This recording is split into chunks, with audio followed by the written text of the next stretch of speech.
병원 복도에 깔린 차가운 소독약 냄새가 정하늘의 목구멍을 타고 내려왔습니다.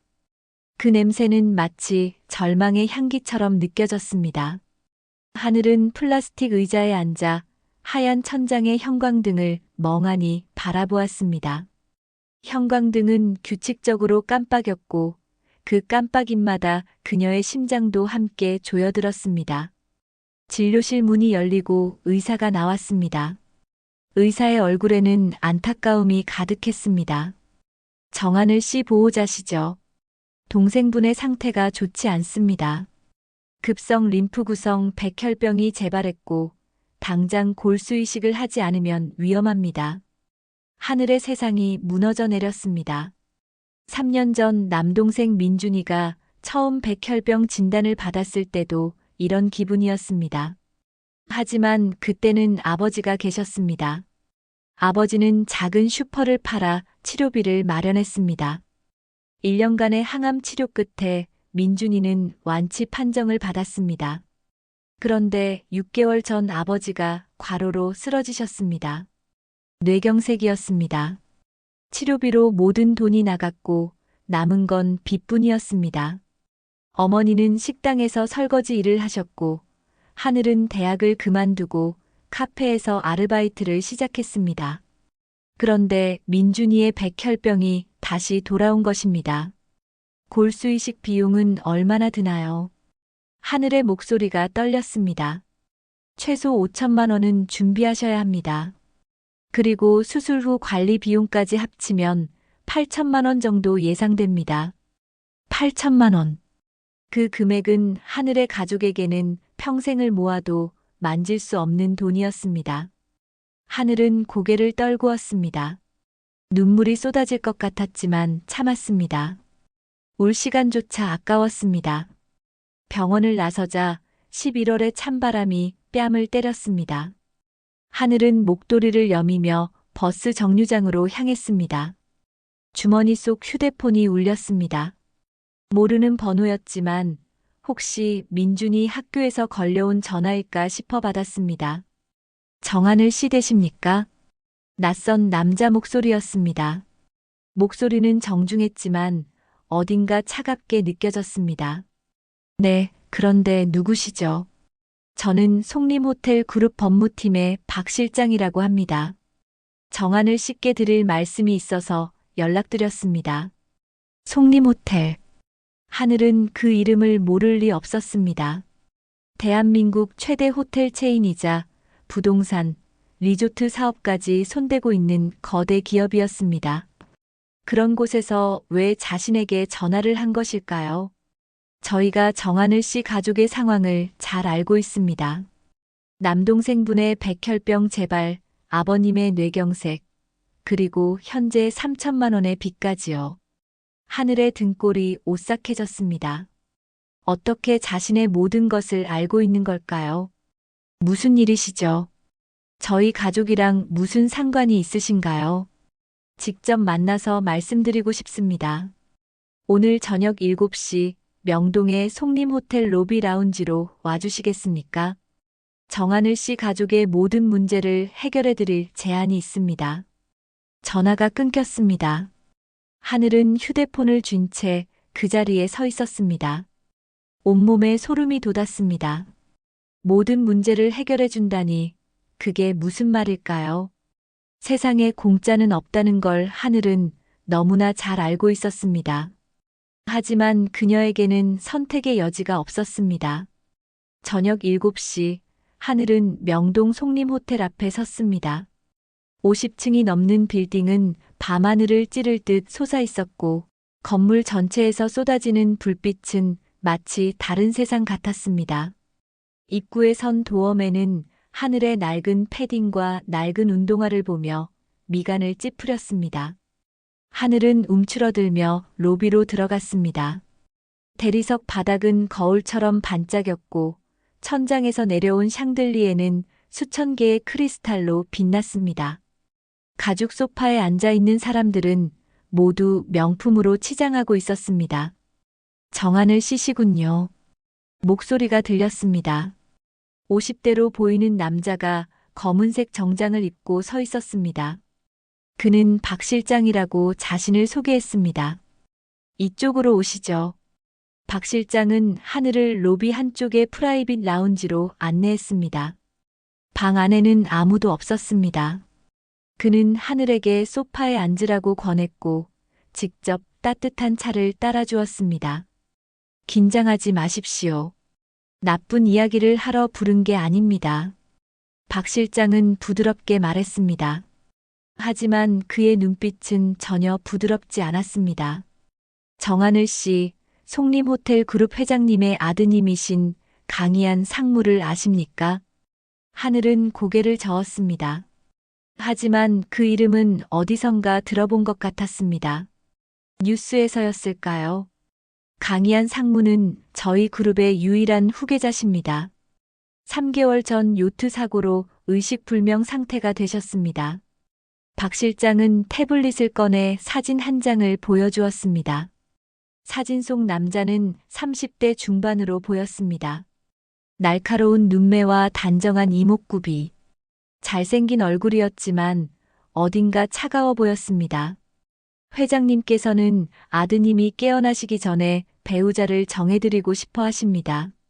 마지막 소원이라고 하셨습니다. 하늘은 이해할 수 없었습니다. 그게 자신과 무슨 상관일까요? 저희는 정하늘 씨를 강희안 상무의 아내로 생각하고 있습니다. 찻잔을 든 하늘의 손이 떨렸습니다. 뜨거운 차가 손등에 쏟아졌지만 느껴지지 않았습니다. 무슨 말씀이세요? 저는 그분을 만난 적도 없는데요. 그래서 제안을 드리는 겁니다. 박 실장은 서류 가방에서 파일을 꺼냈습니다. 계약서였습니다. 강희안 상무와 법적 혼인 관계를 맺어주시면 정하늘 씨 가족의 모든 빚 3천만 원을 즉시 청산해 드리겠습니다. 남동생분의 골수이식 비용과 향후 치료비 전액을 저희가 부담하겠습니다. 아버님의 재활 치료비도 마찬가지입니다. 또한 매달 생활비 명목으로 300만 원을 지급하겠습니다.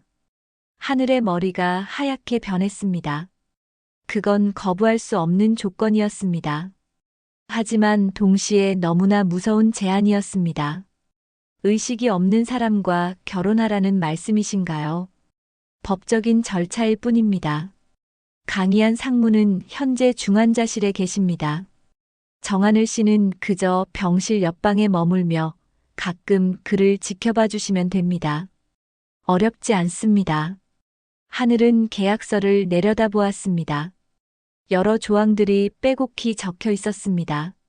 강희안의 법적 배우자가 될 것, 그의 재산에 대한 권리는 주장하지 않을 것, 외부에는 행복한 부부로 보일 것, 강희안이 사망하거나 회복될 때까지 계약을 유지할 것. 거절하면 어떻게 되나요? 박 실장은 잠시 침묵했습니다. 그리고 조용히 말했습니다. 현재 정하늘 씨 가족에게 빌려준 3천만 원을 회수해야 하는 채권자들이 내일부터 본격적으로 움직일 겁니다.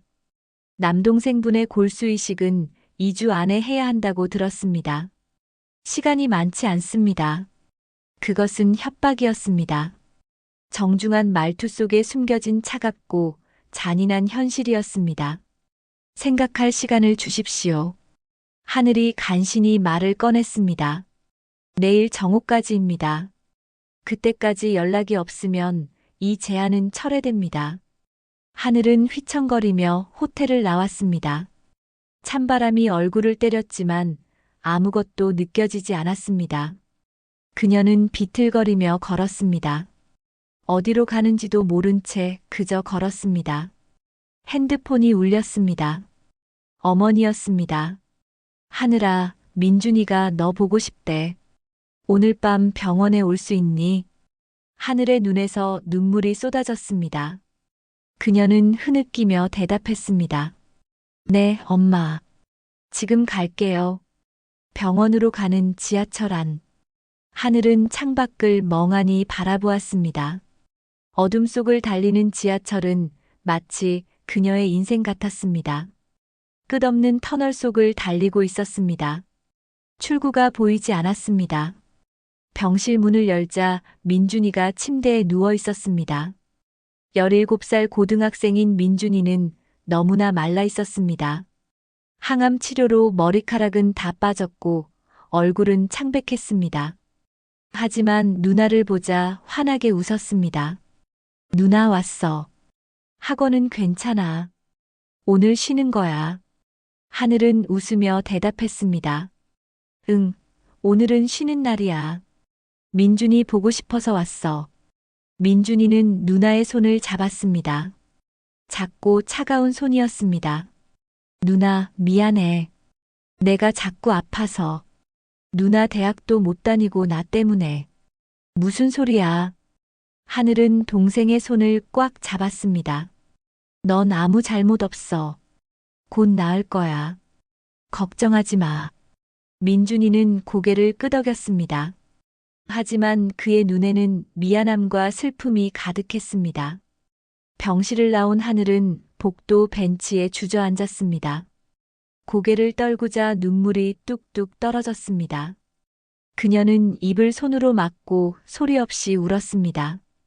이 지옥을 끝낼 방법은 단 하나뿐이었습니다. 다음 날 정오. 하늘은 떨리는 손으로 박 실장에게 전화를 걸었습니다. 하겠습니다. 목소리는 가늘게 떨렸지만 분명했습니다. 현명한 선택입니다. 정하늘 씨, 지금부터 차를 보내드리겠습니다. 계약서 작성과 함께 모든 절차를 진행하겠습니다. 전화가 끊겼습니다. 하늘은 휴대폰을 내려다보았습니다. 방금 그녀는 자신의 인생을 팔아넘겼습니다. 청춘을, 사랑을, 미래를 모두 팔았습니다. 하지만 민준이를 살릴 수 있다면, 가족을 지킬 수 있다면 그것으로 충분했습니다. 하늘은 눈물을 닦고 일어섰습니다. 그녀의 새로운 삶이, 아니, 새로운 지옥이 시작되고 있었습니다.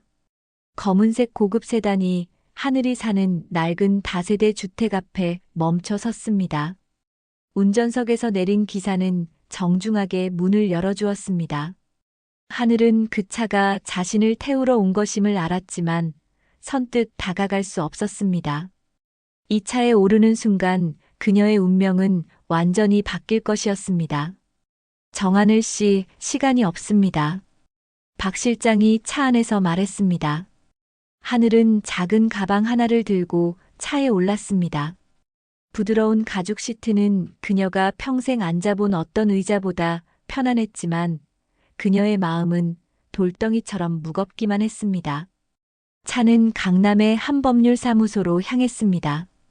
30층 건물의 최상층에 위치한 사무실은 통유리로 되어 있어 서울 전체가 내려다 보였습니다. 하지만 하늘의 눈에는 아무것도 들어오지 않았습니다. 이쪽에 앉으십시오. 변호사가 친절하게 안내했습니다. 그는 두툼한 계약서를 하늘 앞에 놓았습니다. 천천히 읽어보시고 서명하시면 됩니다. 이해 안 되는 부분이 있으면 언제든 질문하십시오. 하늘은 계약서를 펼쳤습니다. 법률 용어로 가득한 문장들이 그녀를 압도했습니다. 첫 번째 조항, 정하늘은 강희안의 법적 배우자가 된다. 두 번째 조항, 정하늘은 강희안의 재산 및 상속에 대한 일체의 권리를 포기한다. 세 번째 조항, 정하늘은 계약 기간 동안 강희안의 거주지에서 생활하며 필요시 그를 돌본다. 네 번째 조항에서 하늘의 손이 멈췄습니다. 본 계약은 강희안의 사망 또는 완전한 의식 회복 시까지 유효하다. 단, 쌍방 합의하에 족이 종료할 수 있다. 사망 또는 완전한 의식 회복. 그 말은 그녀가 식물인간 상태의 남자와 평생을 함께할 수도 있다는 뜻이었습니다. 하늘은 입술을 깨물었습니다. 질문 있으십니까? 변호사가 물었습니다. 없습니다. 하늘은 펜을 들었습니다.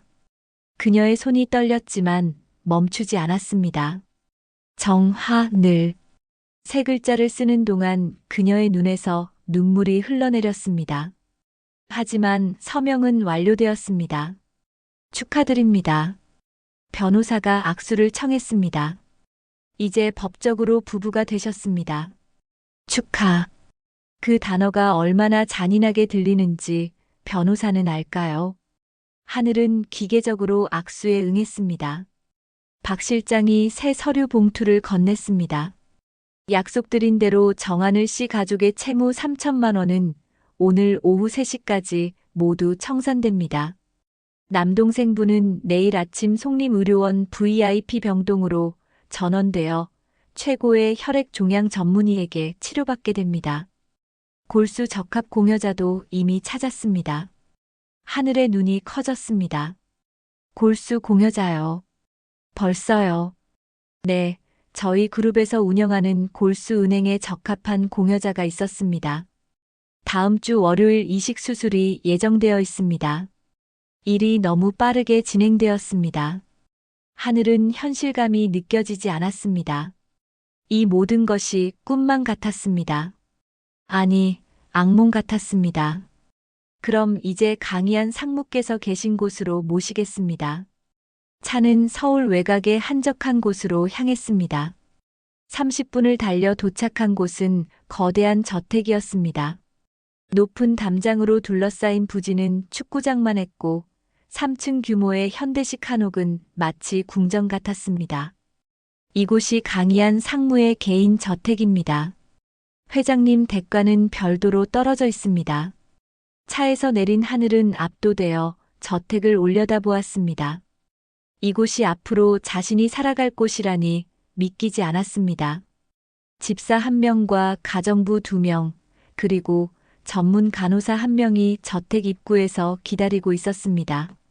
그들은 하늘을 보자 정중하게 인사했지만 눈빛은 차갑고 무표정했습니다. 안주인이 오셨습니다. 집사가 다른 직원들에게 말했습니다. 안주인.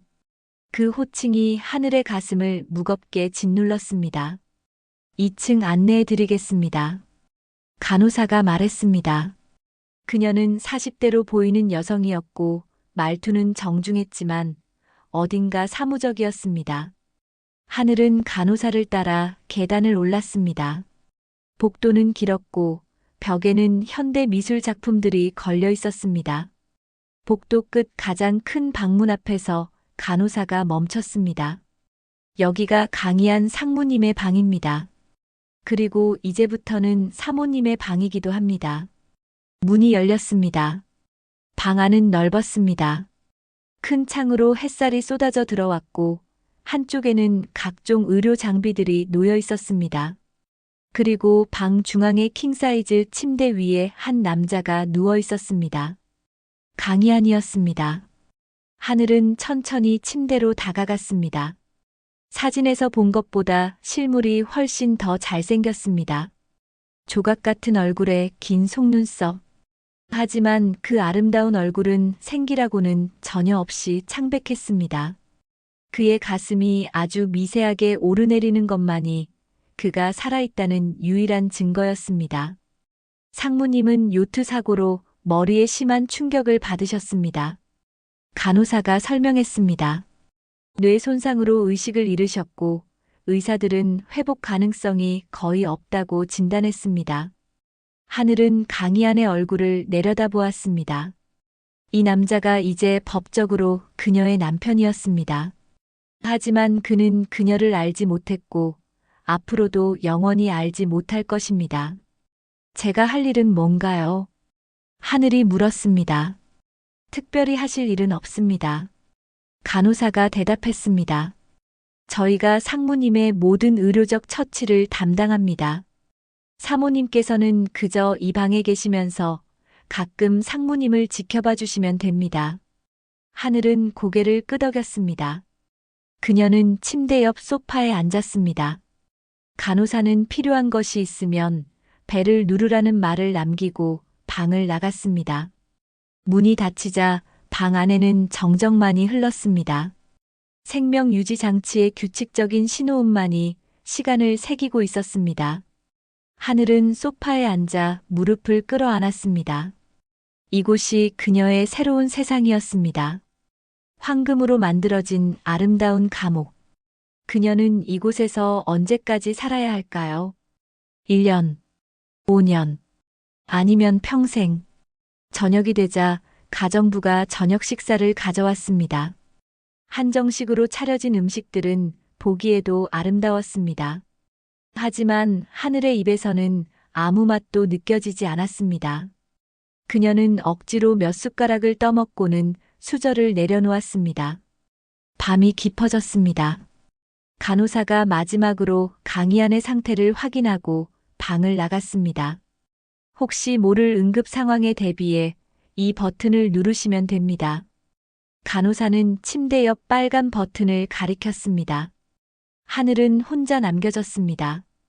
침대에는 의식 없는 남자가 누워 있었고 그녀는 소파에 몸을 웅크렸습니다.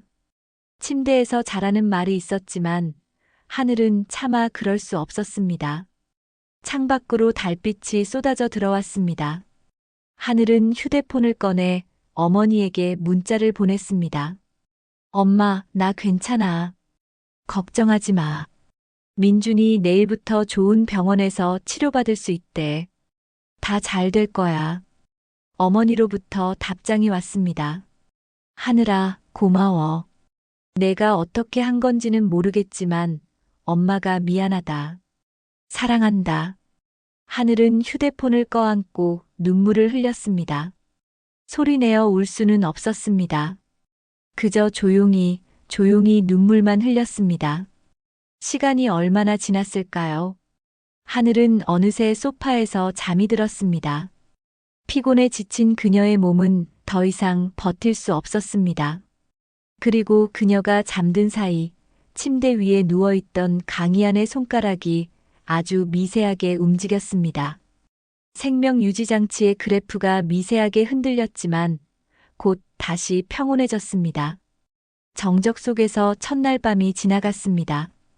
다음 날 아침 하늘은 목이 뻐근한 상태로 눈을 떴습니다. 소파에서 잔 탓에 온몸이 쑤셨습니다. 창밖으로 따사로운 햇살이 들어왔습니다. 아침이었습니다. 노크 소리가 들렸고 가정부가 들어왔습니다. 아침 식사 준비되었습니다. 세면은 하셨습니까? 하늘은 황급히 일어나 욕실로 향했습니다. 욕실은 그녀의 옛집 거실만큼 넓었습니다. 대리석 욕조와 고급스러운 세면대, 모든 것이 새 것이었고 완벽했습니다. 거울 속 자신의 얼굴을 보았습니다. 부은 눈, 창백한 얼굴. 하늘은 찬물로 얼굴을 씻었습니다. 정신을 차려야 했습니다. 이제 이곳이 그녀의 현실이었습니다. 식사는 1층 다이닝룸에서 했습니다.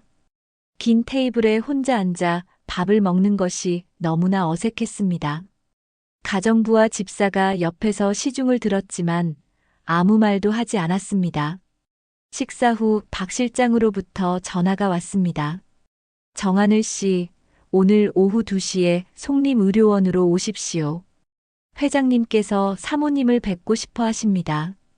회장님, 강희안의 아버지. 하늘은 긴장했습니다. 오후 2시, 하늘은 다시 검은 세단에 올랐습니다. 차는 서울 중심가에 위치한 송림의료원으로 향했습니다. 20층 규모의 병원은 최첨단 시설로 유명했습니다. 최상층 회장 집무실로 안내되었습니다. 넓은 사무실 한쪽에는 소파가 놓여 있었고 그곳에 70대로 보이는 노인이 앉아 있었습니다.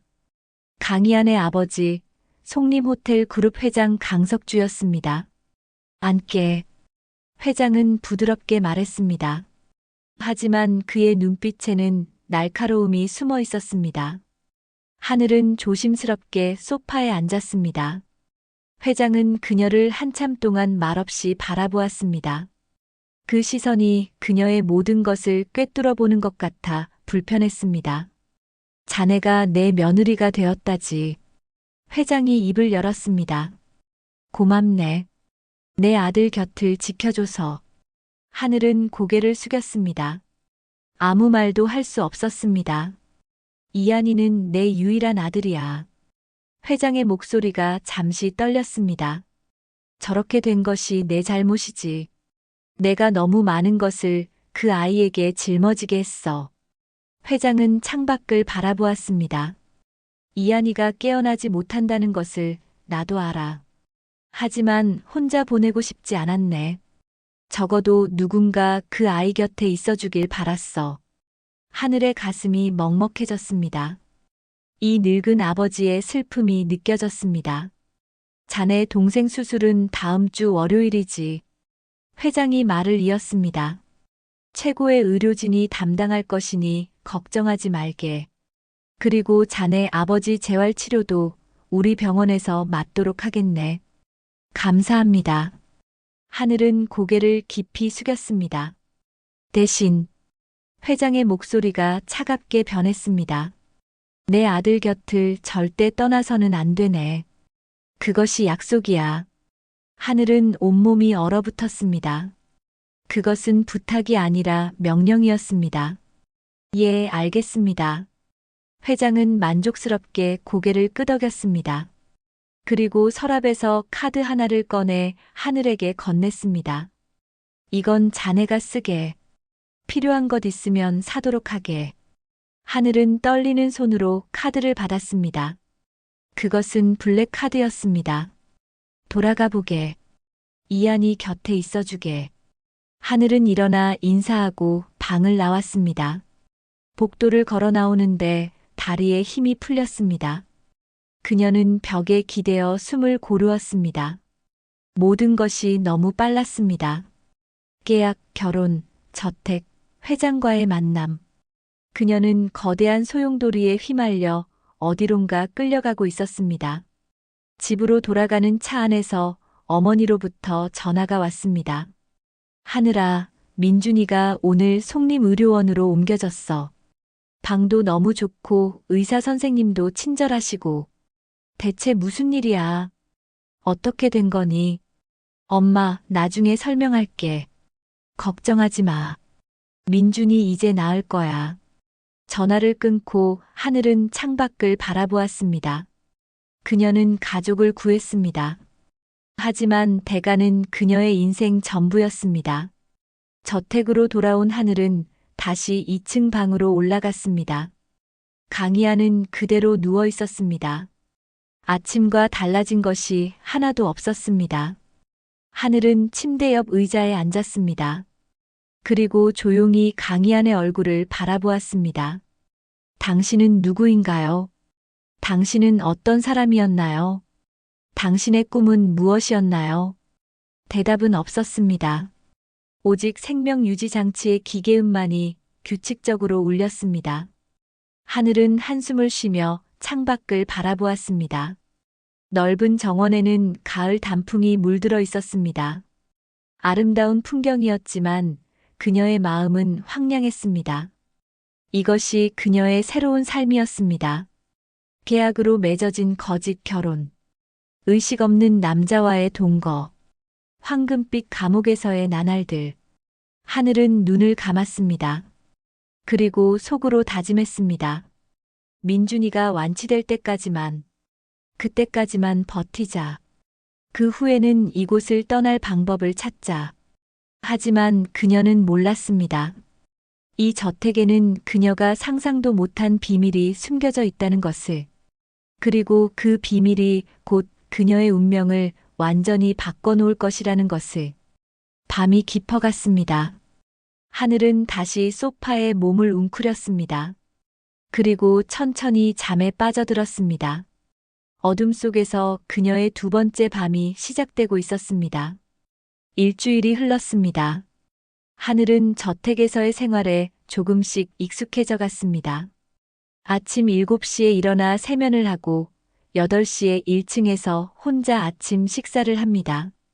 9시에는 간호사가 와서 강희안의 상태를 점검했고 하늘은 그저 옆에 앉아 지켜볼 뿐이었습니다. 오후에는 정원을 산책하거나 방 안에서 책을 읽었습니다. 저녁이 되면 다시 혼자 식사를 하고 밤에는 소파에서 잠을 청했습니다. 매일이 똑같았습니다. 시간은 흘러갔지만 아무것도 변하지 않았습니다. 그 와중에 좋은 소식이 하나 있었습니다. 민준이의 골수 이식 수술이 성공적으로 끝났다는 것입니다.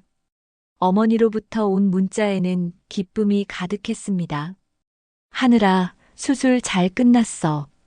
의사 선생님이 아주 잘 됐다고 하시네. 우리 민준이 이제 나을 거야. 하늘은 그 문자를 읽으며 눈물을 흘렸습니다. 적어도 민준이는 살 수 있게 되었습니다. 그것만으로도 이 모든 희생이 가치 있다고 스스로를 다독였습니다. 어느 날 저녁 간호사가 평소보다 일찍 퇴근했습니다. 오늘은 제 딸 생일이라 일찍 가봐야 해서요. 혹시 응급 상황 생기면 바로 연락 주세요. 하늘은 고개를 끄덕였습니다. 간호사가 나가자 방 안에는 다시 정적만이 흘렀습니다. 하늘은 창가에 서서 밖을 바라보았습니다. 11월 말의 저녁 하늘은 빠르게 어두워지고 있었습니다.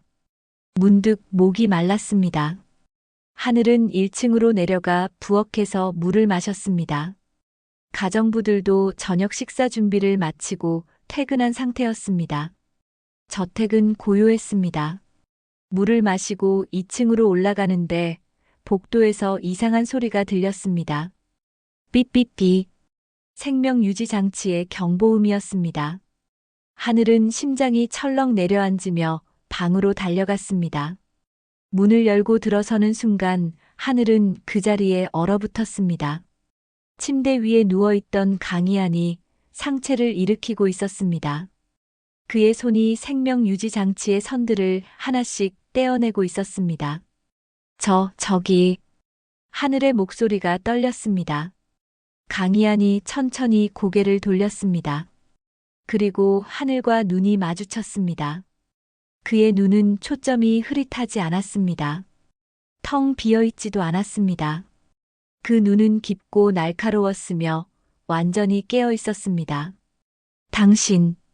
당신이. 하늘은 말을 잇지 못했습니다. 정한을 씨 맞죠? 강희안이 입을 열었습니다. 목소리는 약간 갈라졌지만 분명했습니다. 일주일 동안 당신이 여기 있는 걸 알고 있었어요. 하늘의 머릿속이 하얗게 변했습니다. 이게 무슨 일일까요? 식물인간이라던 이 남자가 지금 말을 하고 있었습니다. 그것도 또렷하게. 놀란 것 같네요. 당연하겠죠. 강희안은 침대에서 내려와 창가로 걸어갔습니다. 그의 걸음걸이는 조금 불안정했지만 혼자 걸을 수 있었습니다. 어떻게? 당신은 의식이 없다고. 하늘이 겨우 말을 꺼냈습니다. 의식이 없는 척하고 있었던 겁니다. 강희안이 돌아서며 말했습니다. 지난 3개월 동안 계속요. 하늘은 이해할 수 없었습니다. 왜요? 왜 그런 짓을? 살기 위해서였습니다. 강희안의 눈빛이 차갑게 변했습니다. 3개월 전 요트 사고는 진짜 사고가 아니었어요. 누군가 내 요트의 엔진을 조작했습니다. 나를 죽이려고요. 누가요? 내 고모와 그녀의 딸, 내 사촌 여동생이죠. 하늘은 숨이 막혔습니다. 가족이 가족을 죽이려 했다는 말입니까? 강희안은 창밖을 바라보며 말을 이었습니다. 우리 아버지에게는 형제가 둘 있었습니다. 작은아버지와 고모. 작은아버지는 일찍 돌아가셨고 고모만 남았죠. 고모의 딸 서연은 나와 동갑입니다. 어릴 때부터 우리는 경쟁 상대였어요. 그가 주먹을 쥐었습니다. 송림호텔 그룹의 후계자 자리를 두고요. 아버지는 나를 선택했습니다. 고모는 그게 못마땅했죠. 자기 딸이 더 능력 있다고 생각했으니까요. 그래서 당신을 죽이려 한 거예요. 처음엔 사고처럼 보이게 하려고 했죠. 하지만 운 좋게 살았습니다. 머리에 타격을 입어 병원에 실려갔고 고모는 의사들을 매수해서 내가 회복 불가능한 식물인간이라고 발표하게 만들었어요. 강희안은 쓴웃음을 지었습니다. 내가 의식 없는 동안 그룹 경영권을 빼앗으려던 거죠. 하지만 다행히 이 병원 원장님이 우리 아버지의 오랜 친구였습니다. 원장님과 우리 비서 박 실장만이 내가 의식을 회복했다는 사실을 알았어요. 그럼 지금까지 계속 거짓말을. 네. 고모와 서연이 스스로 무덤을 파도록 지켜보고 있었습니다. 그들이 저지를 범죄의 증거를 모으면서요. 하늘은 벽에 기대어 섰습니다. 머리가 어지러웠습니다. 그럼 저는 뭡니까? 왜 저를 이 일에 끌어들인 거죠? 당신은 필요했습니다. 강희안이 하늘을 똑바로 바라보았습니다. 고모와 서연은 이 저택을 감시하고 있습니다. 내 주변 사람들은 모두 그들의 눈과 귀죠. 나는 밖으로 나갈 수도 사람을 만날 수도 없습니다. 그는 한 걸음 다가왔습니다. 내게는 눈과 귀가 필요했어요. 고모와 서연을 가까이에서 지켜보고 그들의 계획을 알아낼 사람이요. 그들이 의심하지 않을 사람, 무해해 보이는 사람. 하늘의 온몸에 소름이 돋았습니다. 그래서 저를 선택한 거군요. 가난하고 약하고 쉽게 조종할 수 있는 사람을. 솔직하게 말하면 그렇습니다. 강희안은 부정하지 않았습니다. 고모와 서연은 당신을 무시할 겁니다. 그들의 눈에 당신은 돈 때문에 팔려온 불쌍한 여자일 뿐이니까요. 그래서 경계하지 않을 거예요. 하늘은 분노가 치밀어 올랐습니다. 그럼 제 가족은요? 민준이 수술은요? 그것도 다 당신 계획의 일부였습니까? 아니요. 강희안이 단호하게 말했습니다. 당신 동생을 살리는 것은 진심이었습니다. 나는 거래를 제안했고 당신은 받아들였어요. 나는 약속을 지킬 겁니다. 당신 가족의 빚은 청산됐고 동생은 최고의 치료를 받고 있습니다. 그는 잠시 멈췄다가 말을 이었습니다. 그리고 이제 당신도 약속을 지켜야 합니다. 나를 도와주세요, 정하늘 씨. 저는 스파이가 아니에요. 하늘이 목소리를 높였습니다. 저는 그냥 평범한 사람이에요. 그런 위험한 일을 할 수 없어요. 할 수 있습니다. 강희안이 그녀의 눈을 똑바로 쳐다보았습니다. 당신은 동생을 살리기 위해 낯선 남자와 결혼했어요. 가족을 위해서라면 무엇이든 할 수 있는 사람이에요. 그건 다르잖아요. 들키면 어떻게 되는데요? 당신 고모가 저를 가만 놔둘 것 같아요. 들키지 않으면 됩니다. 강희안의 목소리가 차분해졌습니다. 계속 순진하고 어리숙한 척하세요. 그들이 주는 무시를 받아들이세요. 그리고 보고 들은 것을 나에게 알려주기만 하면 됩니다. 하늘은 고개를 저었습니다. 못하겠어요. 너무 무서워요. 그럼 계약을 파기하시겠습니까? 강희안의 목소리가 차갑게 식었습니다. 당신 동생의 치료비 지원도 중단되고 가족에게 다시 빚쟁이들이 찾아갈 겁니다. 그건 하늘의 목소리가 떨렸습니다. 나는 협박하고 싶지 않습니다. 강희안이 한숨을 쉬었습니다. 하지만 당신이 이미 이 일에 연루되어 있다는 사실을 알아야 해요.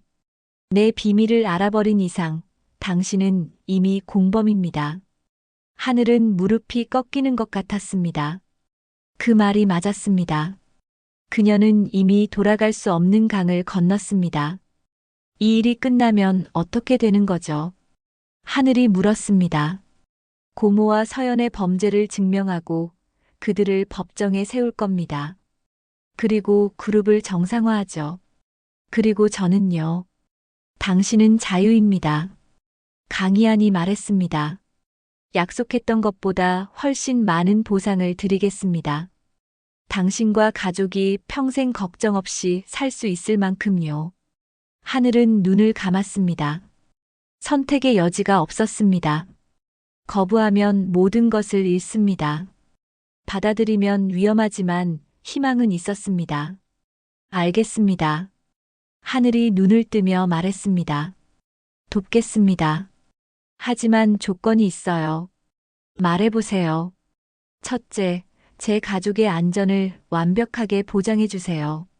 둘째, 이 일이 끝나면 저는 이곳을 떠나고 싶어요. 당신과 이 집안에서 완전히 자유로워지고 싶어요. 강희아는 잠시 그녀를 바라보았습니다. 그리고 고개를 끄덕였습니다. 약속합니다. 그가 손을 내밀었습니다. 파트너가 되어주시겠습니까? 정하늘 씨. 하늘은 망설였습니다. 하지만 이내 그의 손을 잡았습니다. 그의 손은 따뜻했습니다. 살아있는 사람의 손이었습니다. 그렇게 두 사람의 위험한 동맹이 시작되었습니다. 앞으로 고모와 서연을 만나게 될 겁니다. 강희안이 설명하기 시작했습니다. 아버지가 당신을 가족들에게 소개하고 싶어 하실 거예요. 그때부터 당신의 연기가 시작됩니다. 어떻게 행동해야 하나요? 최대한 순진하고 어리숙하게요. 세상 물정 모르는 시골 처녀처럼 행동하세요. 고모와 서연이 당신을 무시하고 깔보도록 만드세요. 그럴수록 그들은 당신 앞에서 경계를 풀 테니까요. 강희아는 책상 서랍에서 작은 녹음기를 꺼냈습니다. 이걸 가지고 다니세요. 중요한 대화를 들으면 녹음하세요. 그리고 밤마다 나에게 보고하세요. 하늘은 녹음기를 받아들었습니다. 작고 가벼웠지만 무게감이 느껴졌습니다. 그들이 주로 어디에 있나요? 고모는 강남에 있는 본가에 삽니다. 서연은 회사 부사장으로 일하면서 청담동에 살죠. 하지만 자주 본가에 들릅니다. 당신도 곧 본가에 초대받을 거예요. 하늘은 긴장했습니다. 준비가 되지 않았습니다. 두려운 건 당연합니다. 강희안이 그녀의 어깨에 손을 얹었습니다. 하지만 당신은 할 수 있어요. 당신은 생각보다 강한 사람입니다. 그의 말에 하늘은 조금 위안을 받았습니다. 그녀는 깊은 숨을 들이쉬었습니다. 한 가지 더 중요한 것이 있어요. 강희안이 말했습니다. 낮 동안 간호사나 다른 사람들이 있을 때는 절대 내가 깨어 있다는 걸 들키면 안 됩니다. 나는 여전히 식물인간입니다. 알겠죠? 네. 그리고 밤에만 이렇게 이야기합시다. 모두가 잠든 후에요. 하늘은 고개를 끄덕였습니다. 이 방은 이제 단순한 병실이 아니었습니다. 비밀 작전실이었습니다. 시간이 늦었네요. 강희안이 창밖을 보며 말했습니다. 이제 다시 누워야겠어요. 간혹 야간 순찰 간호사가 올 수 있으니까요. 그는 침대로 돌아가 누웠습니다. 그리고 다시 생명 유지 장치의 선들을 연결했습니다. 기계음이 규칙적으로 울리기 시작했습니다. 정하늘 씨, 강희안이 마지막으로 말했습니다. 고맙습니다. 그리고 미안합니다. 당신을 이런 위험에 빠뜨려서요. 하늘은 대답하지 않았습니다. 그저 소파로 돌아가 앉았습니다. 강희안은 눈을 감았습니다. 다시 의식 없는 환자처럼 보였습니다. 하지만 하늘은 이제 알았습니다. 저 침대 위에 있는 남자는 깨어 있다는 것을, 그리고 복수를 준비하고 있다는 것을. 하늘은 손에 쥔 녹음기를 내려다보았습니다. 이 작은 기계가 그녀의 무기였습니다. 그리고 그녀의 운명을 바꿀 열쇠였습니다. 밤이 깊어갔습니다. 하늘은 잠들 수 없었습니다. 너무 많은 일이 한 번에 일어났습니다. 그녀의 세상은 또 한 번 뒤집혔습니다. 하지만 이번에는 달랐습니다. 이번에는 그녀가 선택했습니다. 희생자가 아닌 공범으로, 그리고 어쩌면 전사로. 창밖으로 달빛이 쏟아져 들어왔습니다. 하늘은 그 빛을 바라보며 다짐했습니다. 끝까지 해내겠다고. 가족을 위해, 그리고 이제는 자신을 위해서도. 위험한 게임이 시작되었습니다. 이틀 후 박 실장으로부터 전화가 왔습니다. 정하늘 씨, 이번 주말 본가에서 가족 모임이 있습니다. 회장님께서 사모님을 가족들에게 소개하고 싶어 하십니다. 하늘의 심장이 빠르게 뛰기 시작했습니다. 드디어 고모와 서연을 만나게 되는 것입니다. 알겠습니다. 그녀는 최대한 침착하게 대답했습니다. 전화를 끊자마자 하늘은 거울 앞에 섰습니다. 그녀는 자신의 얼굴을 들여다보았습니다. 연기를 해야 합니다. 순진하고 어리숙한 시골 처녀. 세상 물정 모르는 가난한 여자. 그녀는 표정 연습을 시작했습니다. 밤이 되자 강희안이 깨어났습니다. 본가 방문 소식을 들었나요? 그가 물었습니다. 네. 하늘이 긴장된 목소리로 대답했습니다. 고모 이름은 강미숙입니다. 강희안이 설명하기 시작했습니다. 60대 초반이고 겉으로는 우아하고 교양 있어 보이지만 속은 차갑고 계산적인 사람입니다. 돈과 권력에 집착하죠. 그는 서랍에서 사진 한 장을 꺼냈습니다. 이게 고모와 서연 사진입니다. 사진 속에는 두 여자가 있었습니다. 나이 든 여자는 진주 목걸이를 하고 우아하게 웃고 있었고 젊은 여자는 샤프한 인상에 자신감 넘치는 표정이었습니다. 서연은 서울대 경영학과를 나와서 하버드에서 MBA를 했습니다. 강희안이 말을 이었습니다. 머리가 비상하고 야망이 큽니다. 어릴 때부터 나를 라이벌로 생각했죠. 그들이 저를 어떻게 대할까요? 무시할 겁니다.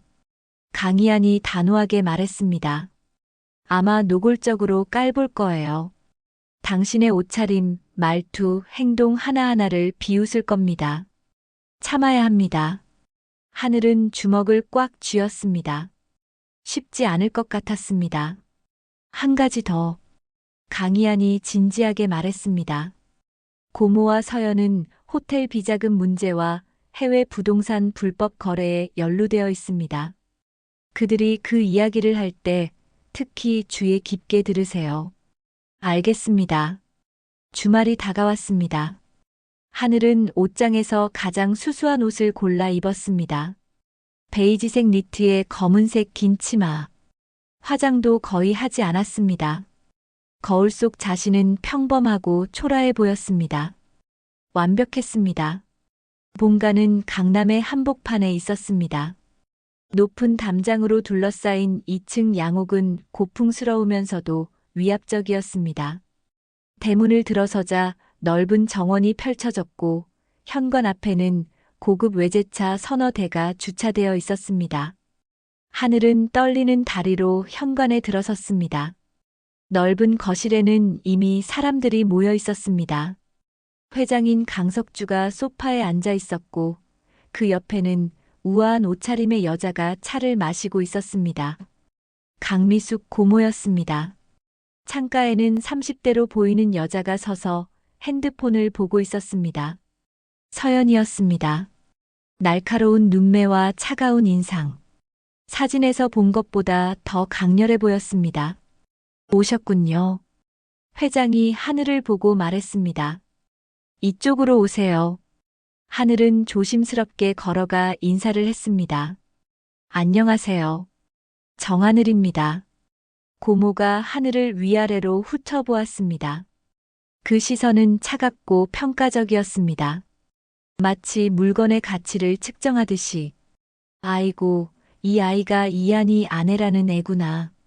그녀의 말투에는 동정과 경멸이 섞여 있었습니다. 앉아라. 차라도 마셔야지. 하늘은 소파 끝에 조심스럽게 앉았습니다.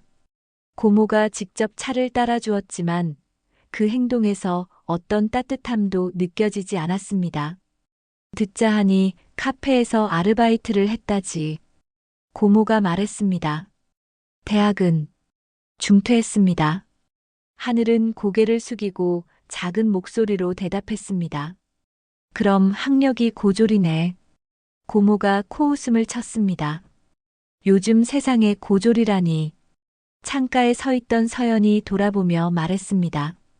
삼촌, 이한 오빠 상태가 저렇게 된 게 안타깝긴 하지만 그렇다고 아무나 집안에 들이시면 어떡해요. 우리 체면이 말이 아니에요. 서연아. 회장이 낮은 목소리로 말했습니다. 그만해라. 사실을 말하는 건데요. 서연이 어깨를 으쓱했습니다. 저 애가 우리 집안과 어울리는 것 같아요. 옷 좀 보세요. 시장에서 산 건가? 하늘은 주먹을 꽉 쥐었습니다. 손톱이 손바닥을 파고들었지만 참았습니다.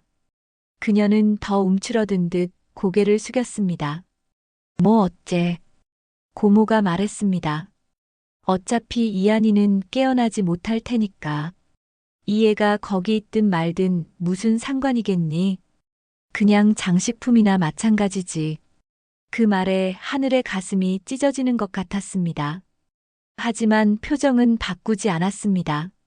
그저 더 작아 보이도록 몸을 웅크렸습니다. 그래도 형식은 갖춰야지. 회장이 말했습니다. 하늘씨, 앞으로 이 집안 사람으로서 부끄럽지 않게 행동하도록 하세요. 네, 회장님. 하늘은 고개를 깊이 숙였습니다. 식사 시간이 되었습니다. 넓은 식탁에 음식이 차려졌습니다. 하늘은 맨 끝자리에 앉았습니다. 식사 내내 고모와 서연은 하늘을 없는 사람 취급했습니다. 그들은 회사 이야기, 호텔 사업 이야기를 나누었습니다. 다음 달에 싱가포르 프로젝트 계약하죠. 서연이 말했습니다. 그래, 그건 내가 맡아라. 고모가 대답했습니다. 부동산 명의는 예전처럼 처리하고. 하늘은 귀를 쫑긋 세웠습니다.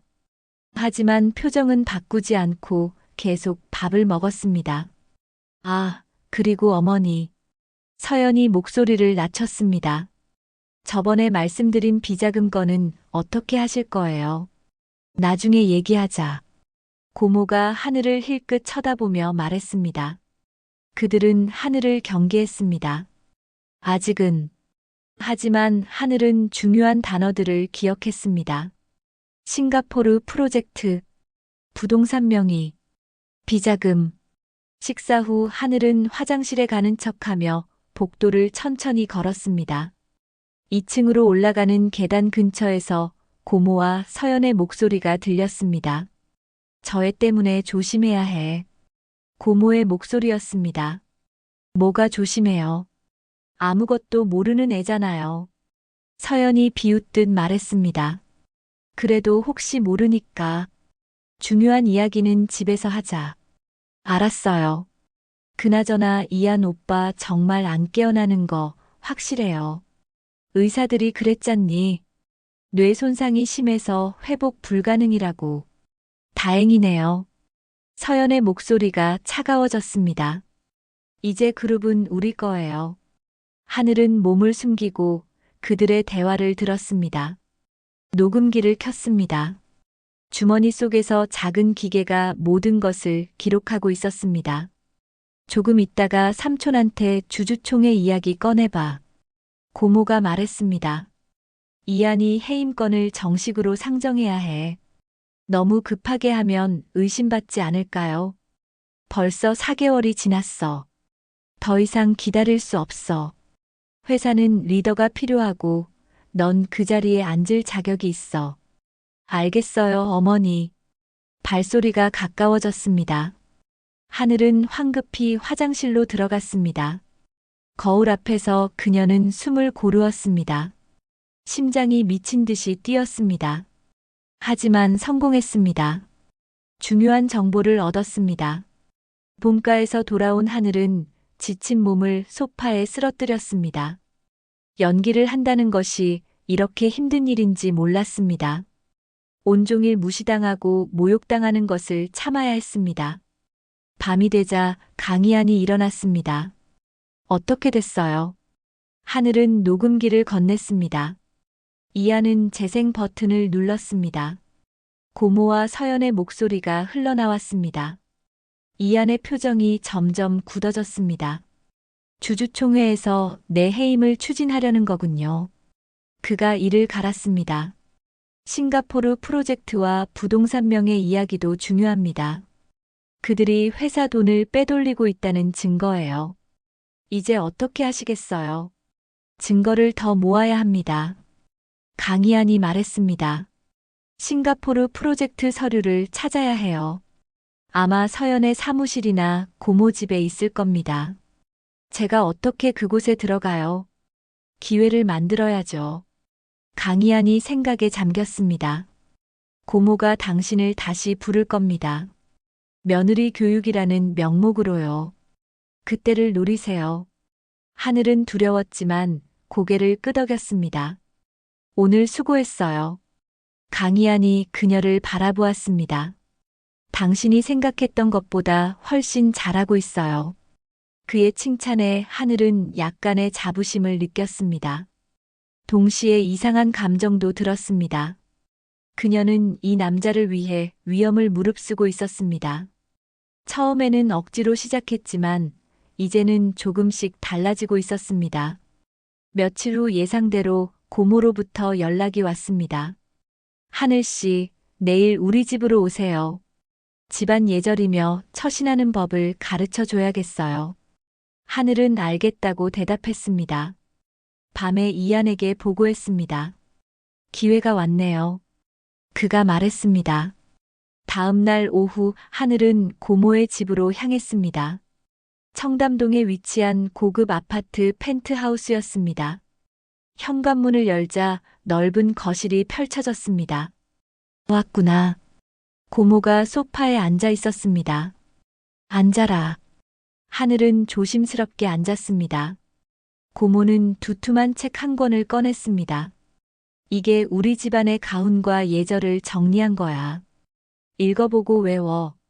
책장을 넘기는 하늘을 보며 고모는 비웃듯 말했습니다. 내가 이해할 수 있을지 모르겠네. 한자도 많고. 열심히 읽어보겠습니다. 하늘은 고개를 숙였습니다. 그때 고모의 전화가 울렸습니다. 잠깐만. 고모는 전화를 받으며 안쪽 방으로 들어갔습니다. 기회였습니다. 하늘은 주변을 살폈습니다. 거실 한쪽에 서재가 보였습니다. 문이 열려 있었습니다. 그녀는 조심스럽게 일어나 서재로 다가갔습니다. 책상 위에는 서류들이 놓여 있었습니다. 하늘은 빠르게 서류들을 훑어보았습니다. 계약서, 회의록, 그리고 파란색 파일 하나. 파일 겉표지에는 싱가포르 프로젝트라고 적혀 있었습니다. 심장이 터질 듯 뛰었습니다. 하늘은 핸드폰을 꺼내 파일 내용을 사진으로 찍기 시작했습니다. 한 장, 두 장, 세 장. 뭐 하는 거야? 갑자기 목소리가 들렸습니다. 하늘은 깜짝 놀라 돌아봤습니다. 서연이 서재 입구에 서 있었습니다. 그녀의 얼굴은 차갑게 굳어 있었습니다. 저기, 화장실을 찾다가.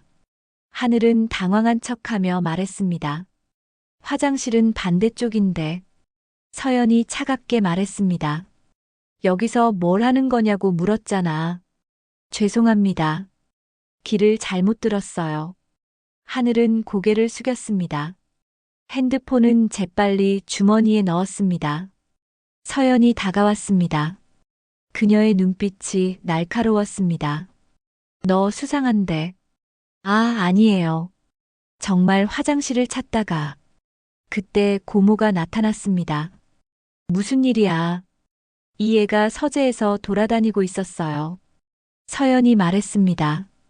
고모의 얼굴이 싸늘하게 변했습니다. 정하늘 씨, 함부로 돌아다니면 안 돼요. 여기는 당신이 들어올 곳이 아니에요. 죄송합니다. 하늘은 몸을 떨며 사과했습니다. 정말 실수였어요. 고모는 하늘을 노려보다가 한숨을 쉬었습니다. 이번만 봐주지. 다시는 이런 일 없도록 해. 네, 정말 죄송합니다. 오늘은 그만 가보세요. 더 가르칠 기분이 안 나네. 하늘은 황급히 고모의 집을 나왔습니다. 엘리베이터 안에서 그녀는 가슴을 쓸어내렸습니다. 아슬아슬했습니다. 하지만 성공했습니다. 사진을 찍는데 성공한 것입니다. 저택으로 돌아온 하늘은 밤이 되기를 기다렸습니다. 강희안이 일어나자 그녀는 핸드폰을 보여주었습니다. 이거 찍었어요. 이안은 사진들을 확대해 보았습니다. 그의 눈이 점점 커졌습니다. 이거예요. 이게 바로 증거예요. 사진 속에는 싱가포르 부동산 거래 계약서가 있었습니다. 하지만 구매자 명의가 송림호텔이 아니라 유령 회사로 되어 있었습니다. 그리고 실제 수익자란에는 강미숙과 서연의 이름이 적혀 있었습니다. 회사 돈으로 부동산을 사서 개인 소유로 만든 거예요. 강희안이 이를 갈았습니다. 이건 명백한 배임이에요. 이제 충분한가요? 아직은 부족해요. 더 많은 증거가 필요합니다. 이안이 말했습니다. 특히 비자금 조성 증거를요. 하늘은 지쳤지만 포기할 수 없었습니다. 이미 너무 깊이 들어왔습니다. 끝까지 가야 했습니다. 오늘 정말 위험했어요. 하늘이 말했습니다. 서연한테 거의 들킬 뻔했어요. 미안합니다. 이안이 진심으로 사과했습니다. 당신을 계속 위험에 빠뜨리고 있네요. 이미 시작했으니 끝내야죠. 하늘은 쓴웃음을 지었습니다. 두 사람은 서로를 바라보았습니다. 그들은 더 이상 낯선 사람이 아니었습니다. 같은 목표를 향해 나아가는 동지였습니다. 그리고 어쩌면 그 이상이 될지도 모를 사람들이었습니다. 창밖으로 겨울비가 내리기 시작했습니다. 차가운 빗소리가 창문을 두드렸습니다. 위험한 게임은 계속되고 있었고 절정을 향해 달려가고 있었습니다. 12월이 되었습니다. 하늘은 저택에서의 생활이 이제 3개월째 접어들었습니다. 매일 밤 강희안과 만나 정보를 공유했고 낮에는 순진한 며느리 역할을 완벽하게 연기했습니다. 그녀는 이제 타고난 스파이처럼 행동했습니다. 민준이의 상태도 좋아졌습니다. 골수 이식 후 백혈구 수치가 정상으로 돌아왔고 의사는 완치 가능성이 높다고 말했습니다. 그 소식이 하늘에게는 큰 힘이 되었습니다. 어느 날 밤 강희안이 심각한 표정으로 말했습니다. 다음 주 금요일 고모와 서연이 중요한 회의를 합니다. 호텔 비자금 관련 서류에 최종 서명하는 자리예요. 어디서요? 서연의 사무실입니다. 강희안이 대답했습니다. 밤 10시 모든 직원이 퇴근한 후에요. 제가 어떻게 거기 들어가요? 회사 건물에 보안이 있을 텐데요. 방법이 있습니다. 강희안이 서랍에서 카드 하나를 꺼냈습니다. 이건 회사 임원용 출입 카드예요. 박 실장이 몰래 복제한 거예요. 이걸로 건물에 들어갈 수 있어요. 하늘은 카드를 받아들었습니다. 작은 플라스틱 카드였지만 무게가 느껴졌습니다. 서연의 사무실은 15층입니다. 강희안이 건물 도면을 펼쳤습니다. 엘리베이터를 타고 15층에 내리면 복도 끝에 부사장실이 있어요. 회의는 그 안쪽 회의실에서 진행될 겁니다. 제가 들어가서 뭘 해야 하나요? 회의실 옆 자료실에 숨어서 그들의 대화를 녹음하세요. 강희안이 말했습니다. 그리고 가능하면 서류를 촬영하세요. 특히 비자금 조성 관련 장부를요. 들키면 어떻게 되죠? 절대 들키면 안 됩니다. 강희안의 목소리가 단호했습니다. 들키는 순간 모든 게 끝나요. 당신도, 나도, 우리 계획도. 하늘은 긴장했습니다. 이번에는 지금까지와는 차원이 다른 위험이었습니다. 무서우면 하지 않아도 돼요. 강희안이 그녀의 손을 잡았습니다. 다른 방법을 찾아볼게요. 하늘은 그의 손을 느꼈습니다. 따뜻했습니다. 그녀는 고개를 저었습니다. 아니에요. 할게요. 여기까지 왔는데 포기할 순 없어요. 고맙습니다. 강희안이 진심으로 말했습니다. 당신은 정말 용감한 사람이에요. 용감한 게 아니라 절박한 거예요. 하늘이 쓴웃음을 지었습니다. 금요일이 되었습니다. 하늘은 온종일 긴장된 상태로 시간을 보냈습니다. 저녁을 먹었지만 목으로 넘어가지 않았습니다. 손은 축축하게 땀이 났고 심장은 계속 빠르게 뛰었습니다. 밤 9시 하늘은 검은색 옷으로 갈아입었습니다. 강희안이 준비한 출입카드와 소형 녹음기, 그리고 핸드폰을 챙겼습니다. 가방에는 작은 손전등도 넣었습니다. 조심하세요. 강희안이 걱정스러운 눈빛으로 말했습니다. 위험하다 싶으면 즉시 빠져나오세요. 알겠어요. 하늘은 박 실장이 대기시킨 차를 타고 강남으로 향했습니다. 송림호텔 본사 건물은 30층 높이의 유리 건물이었습니다. 밤에도 일부 층에 불이 켜져 있었습니다. 차에서 내린 하늘은 깊은 숨을 들이쉬었습니다. 이제 시작이었습니다. 그녀는 직원 출입구로 향했습니다. 출입 카드를 찍자 문이 열렸습니다. 경비실에는 경비원 한 명이 모니터를 보고 있었습니다. 하늘은 자연스럽게 걸어 엘리베이터로 향했습니다. 경비원이 쳐다보았지만 딱히 제지하지 않았습니다. 임원 카드로 들어왔으니 문제 없다고 생각한 모양입니다. 엘리베이터를 타고 15층 버튼을 눌렀습니다. 올라가는 동안 하늘의 심장은 터질 듯 뛰었습니다. 층수 표시등이 하나씩 올라갔습니다. 10층, 11층, 12층. 띵. 15층에 도착했습니다. 문이 열리자 어두운 복도가 보였습니다. 비상구 표시등만이 희미하게 빛나고 있었습니다. 하늘은 조심스럽게 복도로 나왔습니다. 복도 끝에 부사장실이라는 명패가 보였습니다. 하늘은 천천히 다가갔습니다. 그때 안쪽에서 목소리가 들렸습니다. 고모와 서연이었습니다. 하늘은 옆문을 확인했습니다. 자료실이라고 적혀 있었습니다. 다행히 잠겨 있지 않았습니다. 그녀는 조심스럽게 문을 열고 안으로 들어갔습니다. 자료실은 좁았습니다. 선반에는 서류 상자들이 빼곡히 쌓여 있었습니다. 하늘은 문틈으로 옆 회의실을 살펴보았습니다. 회의실 문에 유리창이 있어서 안이 어렴풋이 보였습니다. 고모와 서연이 테이블에 앉아 서류를 보고 있었습니다. 하늘은 녹음기를 켜고 문틈에 가까이 댔습니다. 이번 달까지 5억을 더 빼돌려야 해. 고모의 목소리가 들렸습니다. 주주총회 전에 자금을 확보해야 한다고. 문제 없어요. 서연이 대답했습니다. 호텔 리모델링 비용으로 처리하면 돼요. 어차피 회계팀은 우리 사람들이니까. 장부는 이중으로 만들었지. 당연하죠. 실제 장부는 따로 보관하고 있어요. 여기 봐요. 서류가 펼쳐지는 소리가 들렸습니다.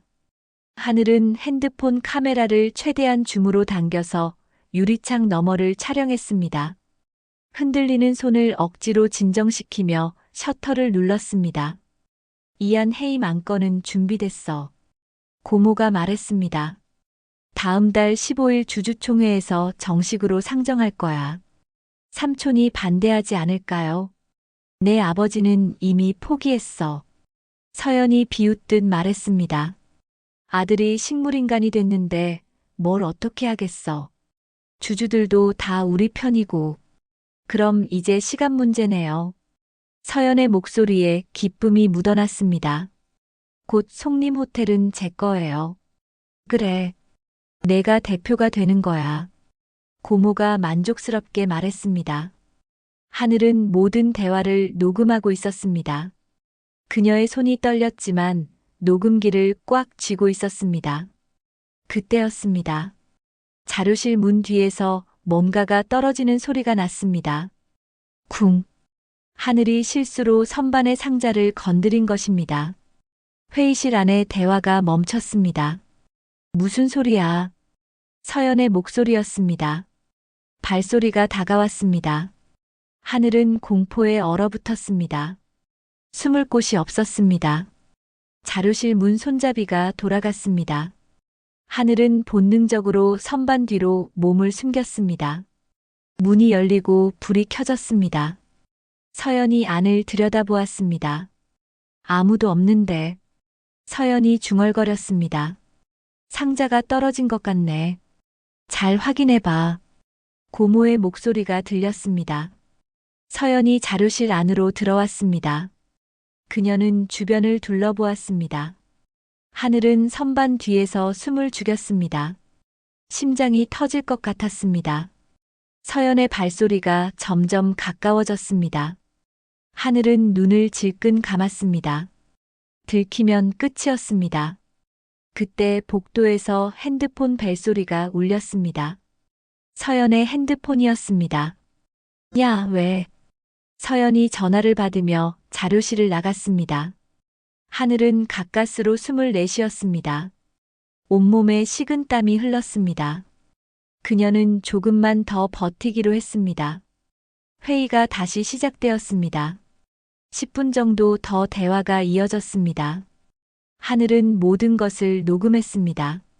마침내 고모와 서연이 자리에서 일어났습니다. 오늘은 이만 가자. 고모가 말했습니다. 서류는 금고에 넣어둬. 알겠어요. 발소리가 멀어졌습니다. 엘리베이터 타는 소리가 들렸습니다. 하늘은 5분을 더 기다렸습니다. 정말로 간 것이 확실해지자 자료실에서 나왔습니다. 다리에 힘이 풀렸습니다. 하지만 아직 끝이 아니었습니다. 회의실로 들어가 책상 위에 남겨진 서류를 확인했습니다. 비자금 조성 장부였습니다. 하늘은 빠르게 모든 페이지를 촬영했습니다. 마지막 장을 찍는 순간 복도에서 발소리가 들렸습니다. 경비원의 순찰이었습니다. 하늘은 서류를 재빨리 원래 자리에 놓고 회의실을 나왔습니다. 비상계단으로 향했습니다. 엘리베이터를 타면 경비에게 들킬 수 있었습니다. 그녀는 계단을 뛰어내려갔습니다. 15층에서 1층까지. 숨이 차올랐지만 멈추지 않았습니다. 1층 비상구를 열고 밖으로 나왔습니다. 차가운 밤 공기가 얼굴을 때렸습니다. 하늘은 건물에서 멀어져 골목으로 들어갔습니다. 그리고 그제서야 주저앉았습니다. 성공했습니다. 모든 증거를 확보했습니다. 녹음과 사진. 고모와 서연을 끝장낼 결정적 증거였습니다. 핸드폰이 울렸습니다. 강희안이었습니다. 괜찮아요. 하늘이 숨을 헐떡이며 대답했습니다. 성공했어요. 지금 어디예요? 바로 데리러 갈게요. 10분 후 검은 세단이 도착했습니다. 하늘은 차에 올랐습니다. 박 실장이 운전대를 잡고 있었습니다. 수고하셨습니다, 사모님. 그가 정중하게 말했습니다. 저택으로 돌아왔습니다. 2층 방으로 올라가자 강희안이 기다리고 있었습니다. 그는 침대에서 일어나 하늘에게 다가왔습니다. 정말 괜찮아요. 그가 걱정스럽게 물었습니다. 네. 하늘은 떨리는 손으로 녹음기와 핸드폰을 건넸습니다. 다 여기 있어요. 강희안은 녹음을 들었습니다. 그의 얼굴에 미소가 번졌습니다. 완벽해요. 이걸로 충분해요. 그는 사진들도 확인했습니다. 비자금 조성장부, 이중회계, 주주총회 조작 계획. 모든 것이 명확했습니다. 당신이 해냈어요. 강희안이 감격스럽게 말했습니다. 정말로 해냈어요. 하늘은 그제서야 긴장이 풀렸습니다. 눈물이 쏟아졌습니다. 너무 무서웠어요. 정말 들킬 뻔했어요. 강희안은 그녀를 껴안았습니다. 고생했어요. 정말 수고했어요. 하늘은 그의 품에서 울었습니다. 석 달 동안 쌓였던 두려움과 긴장이 눈물로 쏟아져 나왔습니다. 강희안은 그녀의 등을 토닥이며 아무 말 없이 안아주었습니다. 한참 후 하늘이 진정했습니다. 이제 어떻게 하시겠어요? 주주총회까지 기다립니다. 강희안이 말했습니다. 고모와 서연이 내 해임 안건을 상정하는 순간, 그때가 우리의 반격 시간이에요. 그날이 오면 모든 게 끝나는 건가요? 네. 강희안이 고개를 끄덕였습니다. 그날이 오면 당신도 자유예요. 자유. 그 단어가 하늘의 가슴에 와닿았습니다. 정말로 자유로워질 수 있을까요? 이 모든 악몽에서 벗어날 수 있을까요? 약속했잖아요. 강희안이 그녀의 손을 잡았습니다.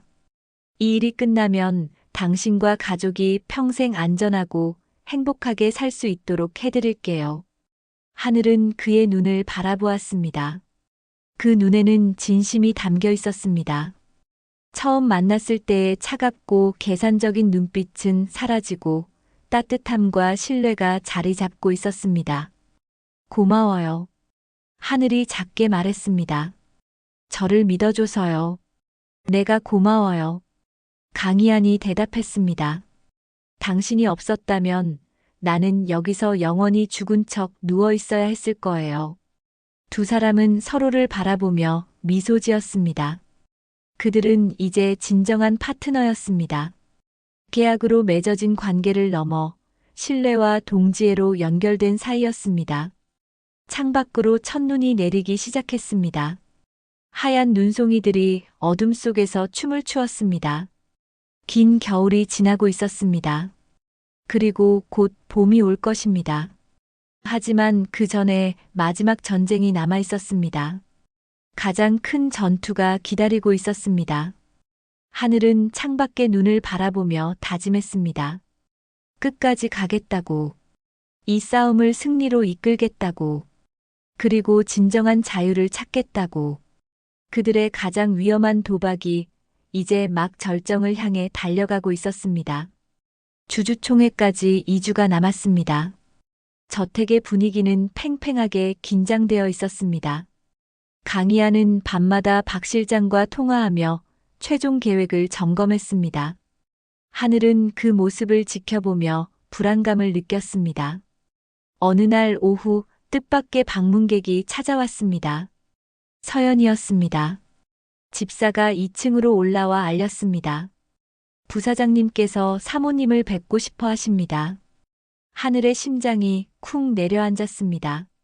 왜 갑자기 서연이 찾아온 것일까요? 혹시 지난번 회사 침입을 의심하는 걸까요? 내려가세요. 강희안이 침대에 누운 채 작은 목소리로 말했습니다. 절대 긴장한 티를 내면 안 돼요. 하늘은 심호흡을 하고 1층으로 내려갔습니다. 거실 소파에 서연이 앉아 있었습니다. 그녀는 값비싼 코트를 입고 있었고 얼굴에는 차가운 미소가 걸려 있었습니다. 앉아요. 서연이 명령하듯 말했습니다. 하늘은 조심스럽게 맞은편 소파에 앉았습니다. 무슨 일로 오셨어요?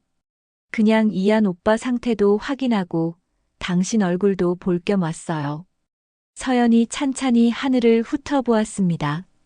요즘 어때요? 재미있어요, 여기 생활이.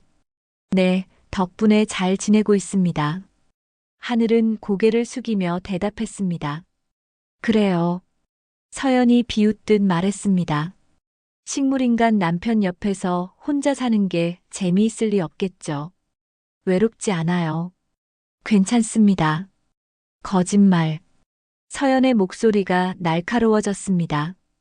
20대 여자가 이렇게 갇혀 사는 게 괜찮을 리 없잖아요. 솔직히 말해봐요. 돈 때문에 참고 있는 거잖아요. 하늘은 아무 대답도 하지 않았습니다. 서연의 말에는 가시가 있었습니다. 이번 달 15일 주주총회가 열려요. 서연이 말을 이었습니다. 이한 오빠의 해임 안건이 상정될 거예요.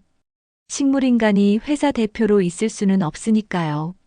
하늘은 놀란 척 눈을 크게 떴습니다. 그럼 어떻게 되는 거예요? 제가 새 대표가 되죠. 서연이 자신만만하게 말했습니다. 그리고 당신은 더 이상 이 집안 사람이 아니게 될 거예요. 무슨 말씀이세요? 계약서 다시 읽어봐요. 서연이 냉소적으로 웃었습니다. 강희안 상무의 지위 박탈 시 계약은 자동으로 무효가 돼요. 당신은 아무것도 아니게 되는 거예요. 하늘은 충격받은 표정을 지었습니다. 연기였지만 진짜 같았습니다. 그런데요. 물론 회장님께서 뭔가 보상은 해주시겠죠. 서연이 어깨를 으쓱했습니다. 하지만 기대는 하지 마요. 당신 동생 치료비 정도만 계속 대줄 거예요. 서연은 자리에서 일어났습니다. 2주 후면 모든 게 바뀔 거예요. 준비해두는 게 좋을 거예요. 정하늘 씨. 그녀는 우아하게 돌아서서 나갔습니다. 차 시동 소리가 들리고 곧 멀어졌습니다. 하늘은 소파에 그대로 앉아 있었습니다. 손이 떨렸습니다. 2층으로 올라가자 강희안이 걱정스러운 얼굴로 물었습니다. 무슨 얘기를 했어요? 하늘은 대화 내용을 전했습니다. 강희안의 얼굴이 굳어졌습니다. 날 놀리러 온 거예요. 승리를 확신하고 있는 거죠. 정말 계약서에 그런 조항이 있나요? 하늘이 물었습니다. 있어요. 강희안이 고개를 끄덕였습니다. 하지만 걱정하지 마세요. 내가 해임당할 일은 없을 테니까요. 하지만 만약은 없어요. 강희안이 단호하게 말했습니다. 우리가 반드시 이길 거예요. 그날 밤 하늘은 잠을 이룰 수 없었습니다. 서연의 말이 계속 머릿속을 맴돌았습니다. 2주 후면 모든 게 끝납니다. 승리하거나 패배하거나 중간은 없었습니다. 다음 날 더 충격적인 일이 일어났습니다. 하늘이 본가에서 온 택배를 받았습니다. 집사가 가져온 상자를 열자 안에 옷들이 들어 있었습니다. 그리고 쪽지 하나가 있었습니다. 주주총회 날 입고 오세요. 최소한의 체면은 갖춰야 하니까요. 강미숙 올림. 옷들은 모두 고급 브랜드였습니다. 검은색 정장과 구두, 가방까지 세트였습니다. 하지만 그것은 호의가 아니었습니다. 마지막 조롱이었습니다. 우리 앞에서 제대로 된 모습으로 무릎 꿇으라는 의미였습니다. 입지 마세요. 강희안이 분노에 차서 말했습니다. 아니에요. 하늘이 옷을 만지며 말했습니다. 입을 거예요. 그들이 원하는 대로 해줄 거예요. 그리고 그날 그들의 얼굴이 어떻게 변하는지 볼 거예요. 강희안은 하늘을 바라보았습니다. 그녀의 눈에는 결연함이 담겨 있었습니다. 더 이상 순진한 소녀가 아니었습니다. 전사의 눈빛이었습니다. 일주일이 지났습니다. 주주총회 일주일 전 회장 강석주가 저택을 방문했습니다. 그는 2층 방으로 올라와 침대에 누운 아들을 한참 동안 바라보았습니다. 이하나. 회장의 목소리가 떨렸습니다. 아빠가 미안하다. 내가 이렇게 된 게 다 내 잘못이야. 하늘은 방 한쪽에 조용히 서 있었습니다.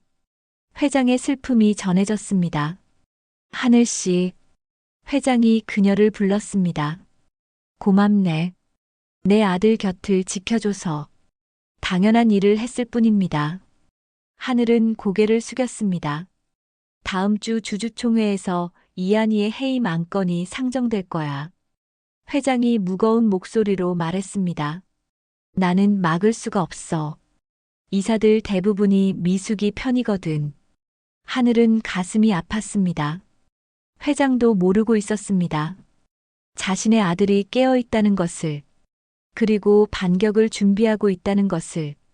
이한이가 해임되면 자네도 이 집을 떠나야 할 거야. 회장이 말했습니다.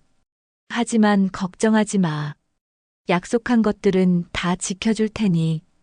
동생 치료도 계속 지원하고. 감사합니다. 하늘이 대답했습니다. 회장은 한숨을 쉬며 방을 나갔습니다. 그의 뒷모습은 늙고 지쳐 보였습니다. 문이 닫히자 강희안이 눈을 떴습니다. 아버지가 저렇게 힘들어하시는 걸 보니 마음이 아프네요. 그가 쓴웃음을 지었습니다. 곧 놀라실 거예요. 하늘이 말했습니다. 아들이 살아 돌아오는 걸 보시면요. 그러게요. 드디어 주주총회 전날이 되었습니다. 하늘은 거울 앞에서 고모가 보낸 검은 정장을 입어보았습니다. 완벽하게 맞았습니다. 아이러니하게도 그녀는 그 옷을 입었을 때 가장 당당해 보였습니다. 잘 어울려요. 강희안이 말했습니다. 내일 당신은 가장 빛날 거예요. 무섭지 않다면 거짓말이에요.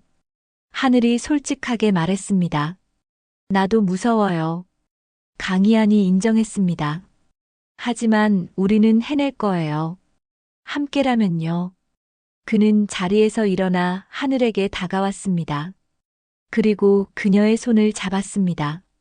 정하늘 씨, 당신이 없었다면 나는 진작에 포기했을 거예요. 저도요. 하늘이 대답했습니다. 당신이 없었다면 저는 그냥 희생자로 끝났을 거예요. 하지만 당신 덕분에 싸우는 법을 배웠어요. 두 사람은 서로를 바라보았습니다. 그 눈빛에는 신뢰와 존경이 담겨 있었습니다. 그리고 어쩌면 그 이상의 감정도. 내일은 우리 인생이 바뀌는 날이에요. 강희안이 말했습니다. 준비됐나요? 준비됐어요. 하늘이 단호하게 대답했습니다. 그날 밤 하늘은 이상하게도 깊이 잠들었습니다. 긴장이 극에 달해서인지 오히려 평온함이 찾아왔습니다. 폭풍 전의 고요 같은 것이었습니다. 다음 날 아침 주주총회 당일이 밝았습니다. 하늘은 일찍 일어나 샤워를 하고 머리를 정성스럽게 말았습니다. 화장도 평소보다 진하게 했습니다. 그리고 검은 정장을 입었습니다. 거울 속 자신은 낯설었습니다. 더 이상 수줍고 약한 정하늘이 아니었습니다. 당당하고 강인한 여자가 서 있었습니다. 완벽해요. 강희안이 그녀를 보고 감탄했습니다. 오늘 당신이 주인공이에요. 당신이 주인공이에요. 하늘이 웃으며 말했습니다. 저는 조연이고요. 아니에요. 우리 둘 다 주인공이에요. 오전 10시 차가 도착했습니다. 박 실장이 직접 운전대를 잡았습니다. 뒷좌석에는 하늘만 탔습니다. 강희안은 아직 움직일 수 없었습니다. 그는 완벽한 타이밍에 등장해야 했습니다. 주주총회는 송림호텔 본사 2층 대강당에서 열렸습니다. 차에서 내린 하늘은 건물을 올려다보았습니다. 저 안에서 운명의 전투가 벌어질 것입니다. 사모님, 행운을 빕니다. 박 실장이 정중하게 말했습니다. 고맙습니다. 하늘은 깊은 숨을 들이쉬었습니다. 그리고 건물 안으로 걸어 들어갔습니다. 로비는 사람들로 붐볐습니다. 주주들, 기자들, 임원들 모두가 긴장한 얼굴이었습니다. 오늘 총회에서 송림호텔의 미래가 결정될 것이기 때문입니다. 하늘은 엘리베이터를 타고 2층으로 올라갔습니다. 대강당 입구에는 이미 사람들이 줄을 서 있었습니다. 그녀는 유족석 표를 받아 안으로 들어갔습니다. 강당은 넓었습니다. 무대 위에는 긴 테이블이 놓여 있었고 그 뒤로 대형 스크린이 설치되어 있었습니다. 객석에는 수백 개의 의자가 놓여 있었습니다. 하늘은 앞쪽 유족석에 앉았습니다. 회장 강석주가 무대 한쪽에 앉아 있었습니다. 그의 얼굴은 지쳐 보였습니다. 반대편에는 고모 강미숙과 서연이 자신만만한 표정으로 앉아 있었습니다. 서연이 하늘을 발견하고 비웃듯 미소 지었습니다. 하늘은 표정을 바꾸지 않고 그녀를 똑바로 쳐다보았습니다. 이번에는 물러서지 않을 것입니다. 오전 11시 정각 주주총회가 시작되었습니다. 사회자가 개회를 선언했고 의장이 의사봉을 두드렸습니다. 본격적인 전투가 시작되었습니다. 하늘의 심장은 빠르게 뛰었지만 그녀는 침착함을 유지했습니다. 주머니 속에서 핸드폰이 진동했습니다. 강희안으로부터 온 문자였습니다. 준비됐어요. 곧 갈게요. 하늘은 미소를 지었습니다. 드디어 반격의 시간이었습니다. 무대 위에서 서연이 일어났습니다. 그녀는 마이크를 잡고 말하기 시작했습니다. 존경하는 주주 여러분, 오늘 우리는 중대한 결정을 내려야 합니다. 그녀의 목소리는 자신감으로 가득했습니다. 승리를 확신하고 있었습니다. 하지만 그녀는 몰랐습니다. 곧 모든 것이 뒤집힐 것이라는 것을. 그리고 그녀가 꿈꾸던 왕자가 산산조각 날 것이라는 것을. 하늘은 강당 뒤쪽 문을 바라보았습니다. 언제든 그 문이 열릴 수 있었습니다. 그리고 기적이 일어날 것입니다. 폭풍의 중심으로 들어가는 순간이었습니다. 서연의 목소리가 강당을 가득 채웠습니다. 강희안 상무는 지난 4개월간 의식불명 상태로 경영 능력을 완전히 상실했습니다. 회사는 리더십이 필요합니다. 더 이상 기다릴 수 없습니다. 주주들이 웅성거렸습니다. 대부분 고개를 끄덕이고 있었습니다. 서연의 논리는 완벽해 보였습니다. 따라서 본인은 강희안 상무의 대표이사직 해임을 정식으로 제안합니다. 서연이 자신만만하게 말했습니다. 그리고 후임으로 본인을 추천합니다. 박수가 터져 나왔습니다. 고모 강미숙이 만족스러운 미소를 지었습니다. 회장 강석주는 고개를 떨구고 있었습니다. 그는 아들을 지킬 힘이 없었습니다. 의장이 의사봉을 두드렸습니다. 그럼 표결에 붙이겠습니다. 찬성하시는 분은 버튼을 눌러주십시오. 전자투표판에 숫자가 올라가기 시작했습니다. 찬성 55%, 60%, 65%. 서연의 입가에 승리의 미소가 번졌습니다. 바로 그때였습니다. 강당 뒤쪽 문이 거칠게 열렸습니다. 쿵. 모든 사람의 시선이 일제히 문 쪽으로 향했습니다. 역광 속에서 한 남자의 실루엣이 나타났습니다. 그는 천천히 하지만 확고하게 강당 안으로 걸어 들어왔습니다. 처음에는 아무도 믿지 못했습니다. 숨소리조차 들리지 않았습니다. 모두가 얼어붙었습니다. 강희안이었습니다. 4개월 동안 침대에 누워있던 남자가 완벽하게 건강한 모습으로 서 있었습니다. 검은색 정장을 입고 단정하게 빗어넘긴 머리. 그의 눈빛은 날카롭고 강렬했습니다. 안 돼. 서연이 창백하게 질리며 중얼거렸습니다. 이럴 수가. 객석이 소란스러워졌습니다. 기자들의 카메라 플래시가 미친 듯이 터졌습니다. 주주들은 믿을 수 없다는 표정으로 웅성거렸습니다. 강희안은 중앙 통로를 따라 무대를 향해 걸어갔습니다. 그의 구두 소리가 강당에 또렷하게 울렸습니다. 탁, 탁, 탁. 회장 강석주가 자리에서 벌떡 일어났습니다. 이하나. 그의 목소리가 떨렸습니다. 정말 내가 맞니? 네, 아버지. 강희안이 무대 앞에 서서 말했습니다. 돌아왔습니다. 회장의 눈에서 눈물이 흘러내렸습니다. 기적이었습니다. 그는 무대에서 내려와 아들을 껴안았습니다. 고맙다. 살아줘서 고맙다. 하늘은 객석에서 그 장면을 보며 눈물을 흘렸습니다. 아버지와 아들의 재회. 그것은 진심으로 아름다운 순간이었습니다. 강희안은 아버지와 포옹을 나눈 후 무대 위로 올라갔습니다. 그는 마이크 앞에 섰습니다. 서연은 뒤로 물러나 있었고 고모는 공포에 질린 얼굴로 그를 바라보았습니다. 존경하는 주주 여러분. 강희안이 입을 열었습니다. 저는 죽지 않았습니다. 4개월 동안 의식불명 상태였던 것도 아닙니다. 강당이 술렁였습니다. 무슨 뜻일까요? 저는 지난 4개월간 완전히 깨어 있었습니다. 강희안의 목소리가 차갑게 변했습니다. 다만 죽은 척 누워 있었을 뿐입니다. 그 말에 강당이 폭발했습니다.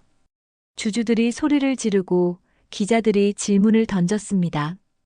왜냐하면 누군가 저를 죽이려 했기 때문입니다.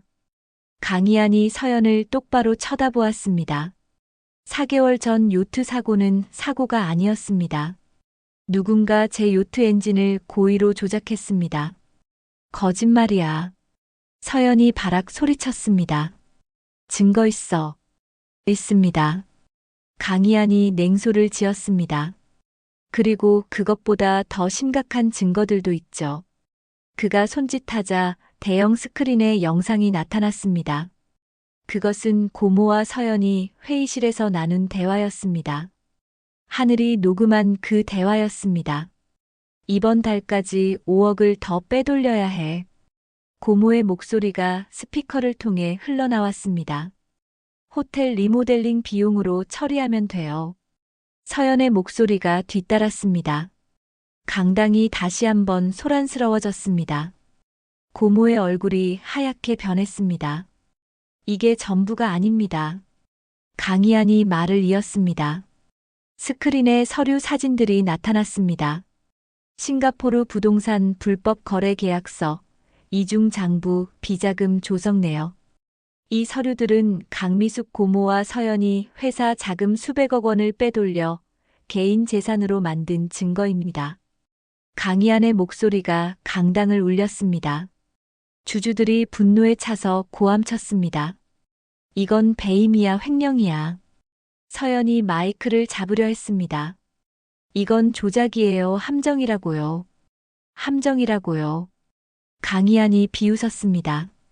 이 모든 서류에 당신의 서명이 찍혀 있는데요. 이것도 조작인가요? 서연은 할 말을 잃었습니다. 그녀는 뒤로 비틀거렸습니다. 더 놀라운 사실이 있습니다. 강희안이 말했습니다. 저를 죽이려 한 사람이 바로 이 두 사람입니다. 스크린에 새로운 영상이 나타났습니다. 요트 정비소 CCTV 영상이었습니다. 서연이 정비공에게 돈을 건네는 장면이 선명하게 찍혀 있었습니다. 이 정비공은 제 요트 엔진을 고의로 망가뜨렸습니다. 강희안이 설명했습니다. 그리고 얼마 전 양심의 가책을 느끼고 검찰에 자수했습니다. 현재 구속 수사 중입니다. 고모가 자리에서 일어나려 했습니다. 하지만 입구에서 검사들이 들어왔습니다. 경찰도 함께였습니다. 강미숙 씨, 서연 씨. 검사가 말했습니다. 특정경제범죄가중처벌법 위반, 배임, 횡령, 그리고 살인미수 혐의로 체포합니다. 안 돼. 서연이 비명을 질렀습니다. 이건 음모야, 강희안이 꾸민 거라고. 하지만 아무도 그녀의 말을 듣지 않았습니다. 경찰이 그들에게 수갑을 채웠습니다. 고모는 창백한 얼굴로 서 있었고 서연은 울부짖으며 저항했습니다. 이하나. 고모가 조카를 바라보았습니다. 제발 한 번만 용서해줘. 내가 미쳤었어. 고모. 강희안이 차갑게 말했습니다. 당신은 나를 죽이려 했어요. 용서는 법정에서 구하세요. 고모와 서연은 경찰에게 끌려나갔습니다. 서연은 마지막까지 소리를 질렀지만 그녀의 목소리는 점점 멀어졌습니다. 강당은 정적에 휩싸였습니다. 모든 것이 너무 빠르게 일어났습니다. 주주들은 충격에 빠져 말을 잃었습니다. 강희안이 다시 마이크를 잡았습니다. 주주 여러분, 송림호텔은 어두운 시기를 지나왔습니다. 하지만 이제 다시 시작할 수 있습니다. 깨끗하고 투명하게요. 그의 목소리에 힘이 실렸습니다. 저는 이 회사를 올바르게 이끌 것을 약속드립니다. 다시 한번 여러분의 신뢰를 얻을 수 있도록 최선을 다하겠습니다. 잠시 침묵이 흘렀습니다.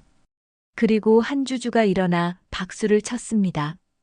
다른 주주들도 하나둘 일어나 박수를 보냈습니다. 곧 강당 전체가 기립박수로 가득 찼습니다. 회장 강석주가 무대에 올라와 아들의 어깨를 잡았습니다. 잘했다. 정말 잘했어.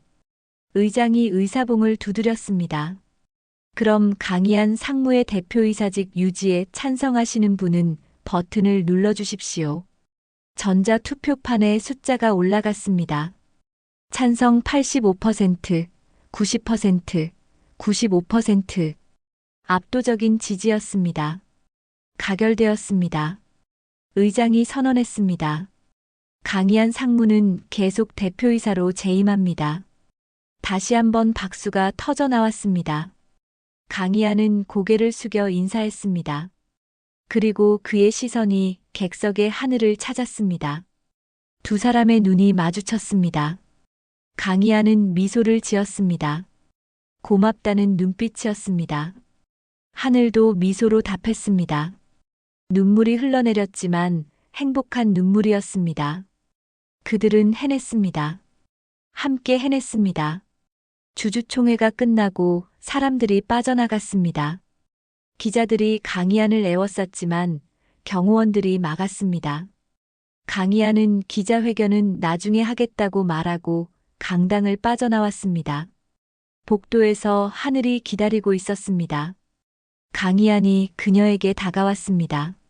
정하늘 씨, 그가 말했습니다. 축하해요. 하늘이 웃으며 말했습니다. 당신 덕분이에요. 강희안이 진심으로 말했습니다. 당신이 없었다면 이 승리는 불가능했어요. 우리가 함께 해낸 거예요. 하늘이 대답했습니다. 강희안은 잠시 망설이다가 그녀의 손을 잡았습니다. 이제 당신은 자유예요. 약속했던 대로요. 하늘은 그의 손을 느꼈습니다. 따뜻했습니다. 그녀는 복잡한 감정을 느꼈습니다. 기쁨과 동시에 묘한 아쉬움도 함께였습니다. 고마워요. 하늘이 작게 말했습니다. 저와 가족을 구해줘서요. 아니에요. 강희안이 고개를 저었습니다. 구원받은 건 저예요. 당신이 제게 희망을 줬어요. 두 사람은 서로를 바라보았습니다. 그들 사이에는 말로 표현할 수 없는 무언가가 흐르고 있었습니다. 하늘이 입을 열려 했습니다. 하지만 그때 박 실장이 다가왔습니다. 회장님, 기자들이 기다리고 있습니다. 알겠습니다. 강희안이 대답했습니다. 그리고 하늘을 돌아보았습니다. 이따가 저택에서 봐요. 할 이야기가 있어요. 네. 강희안은 미소를 지으며 떠났습니다. 하늘은 그 자리에 서서 그의 뒷모습을 바라보았습니다. 모든 것이 끝났습니다. 고모와 서연은 체포되었고 강희안은 자리를 되찾았습니다. 계약도 끝났습니다. 이제 그녀는 자유였습니다. 하지만 왜 이렇게 허전할까요? 왜 가슴 한쪽이 텅 빈 것 같을까요? 하늘은 천천히 건물을 빠져나왔습니다. 밖에는 겨울 햇살이 따사롭게 비치고 있었습니다. 긴 전쟁이 끝났습니다. 이제 새로운 시작이 기다리고 있었습니다. 하지만 그 시작이 어떤 모습일지 하늘은 아직 알 수 없었습니다. 그녀는 하늘을 올려다보았습니다. 구름 한 점 없이 맑았습니다. 마치 그녀의 미래처럼. 하지만 그 미래에 강희안이 있을까요? 아니면 그와는 여기서 작별해야 할까요? 하늘은 아직 알 수 없었습니다.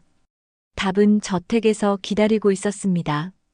승리의 날이 저물어가고 있었습니다. 6개월이 흘렀습니다.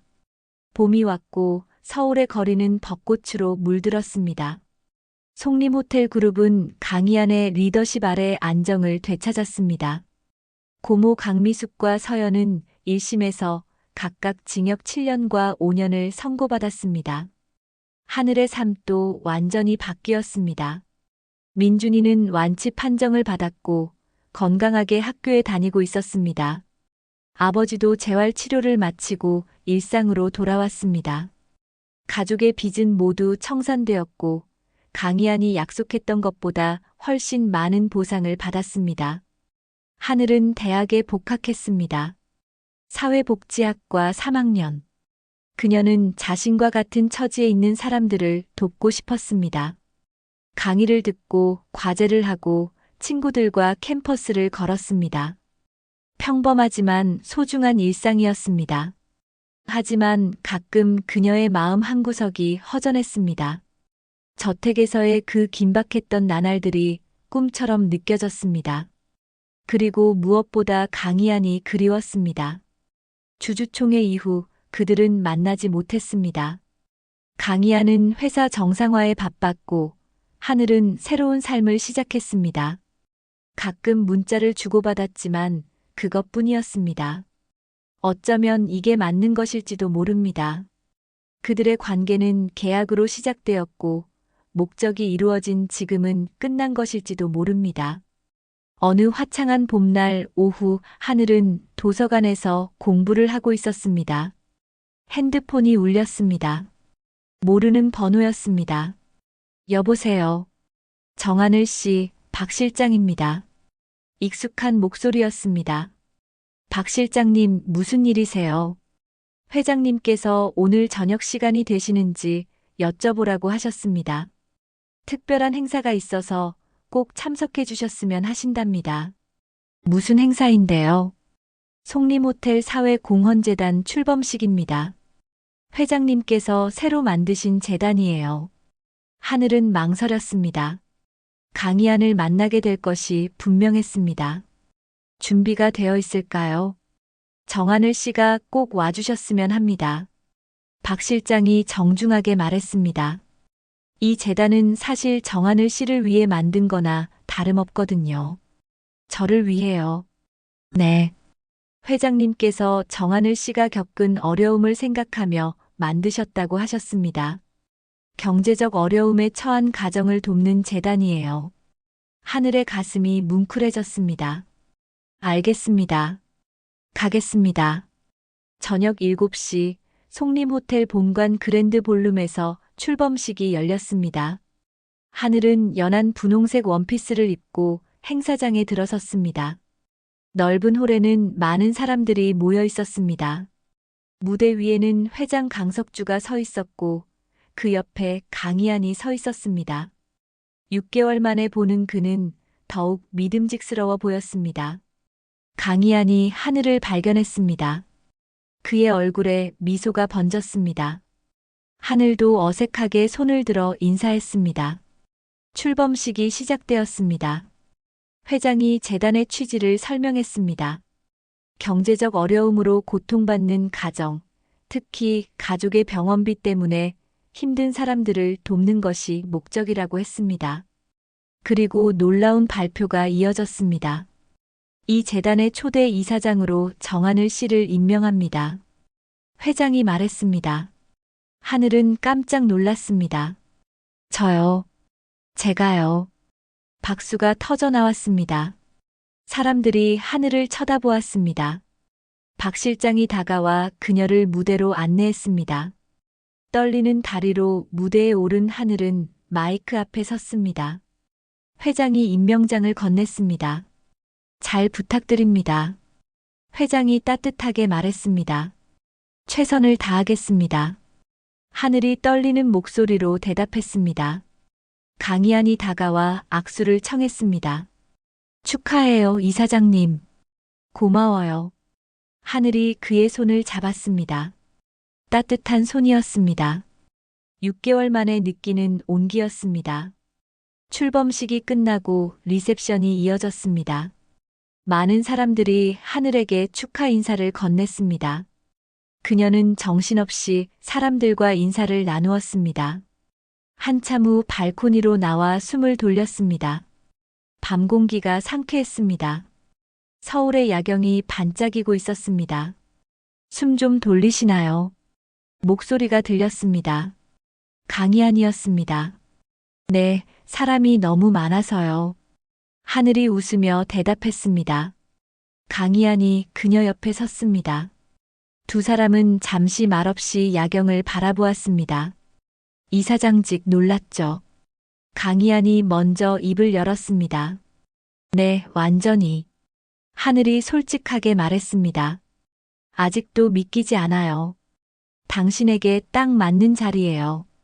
강희안이 말했습니다. 누구보다 그 아픔을 잘 아는 사람이니까요. 열심히 하겠어요. 하늘이 다짐하듯 말했습니다.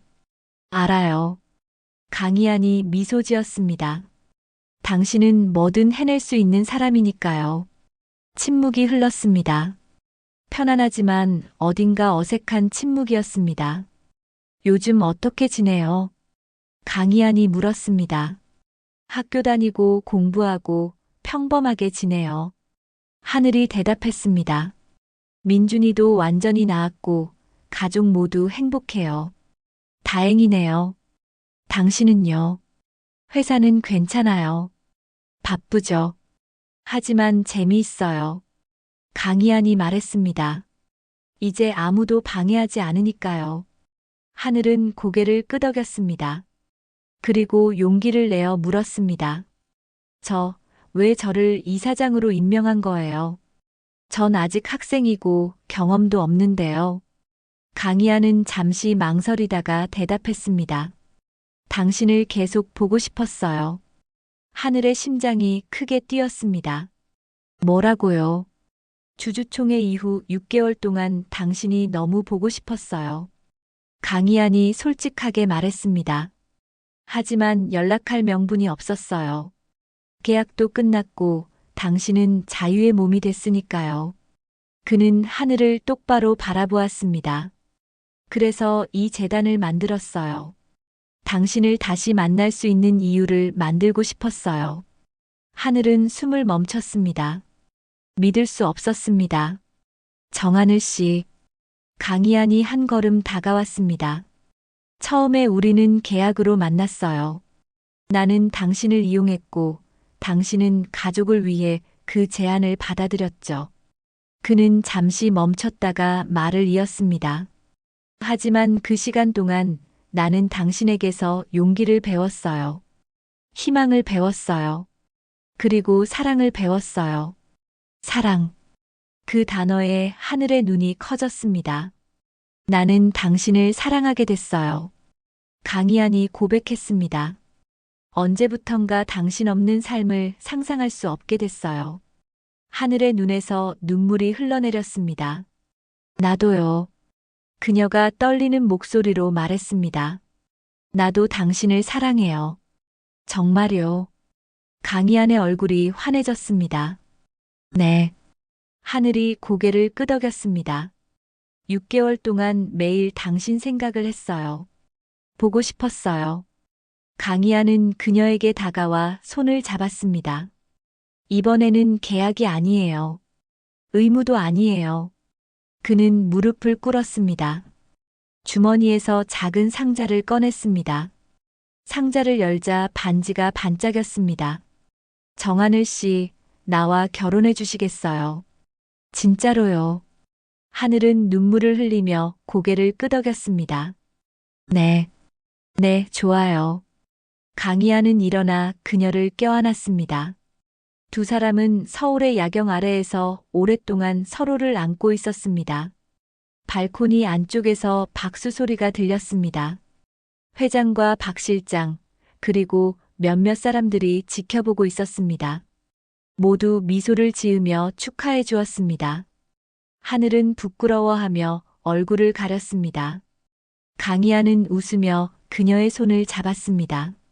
3개월 후 조용한 결혼식이 열렸습니다. 가족과 가까운 친구들만 초대된 작은 결혼식이었습니다. 하늘은 순백의 웨딩드레스를 입고 있었고, 강희안은 턱시도를 입고 있었습니다. 민준이가 반지를 가져왔고, 하늘의 어머니는 눈물을 흘렸습니다. 회장 강석주는 아들을 자랑스럽게 바라보았습니다. 사랑하는 두 사람이 여기 섰습니다. 주례가 말했습니다. 어려움 속에서 시작된 인연이 진실한 사랑으로 꽃피웠습니다. 강희안과 정하늘 두 사람은 서로를 바라보며 서약했습니다.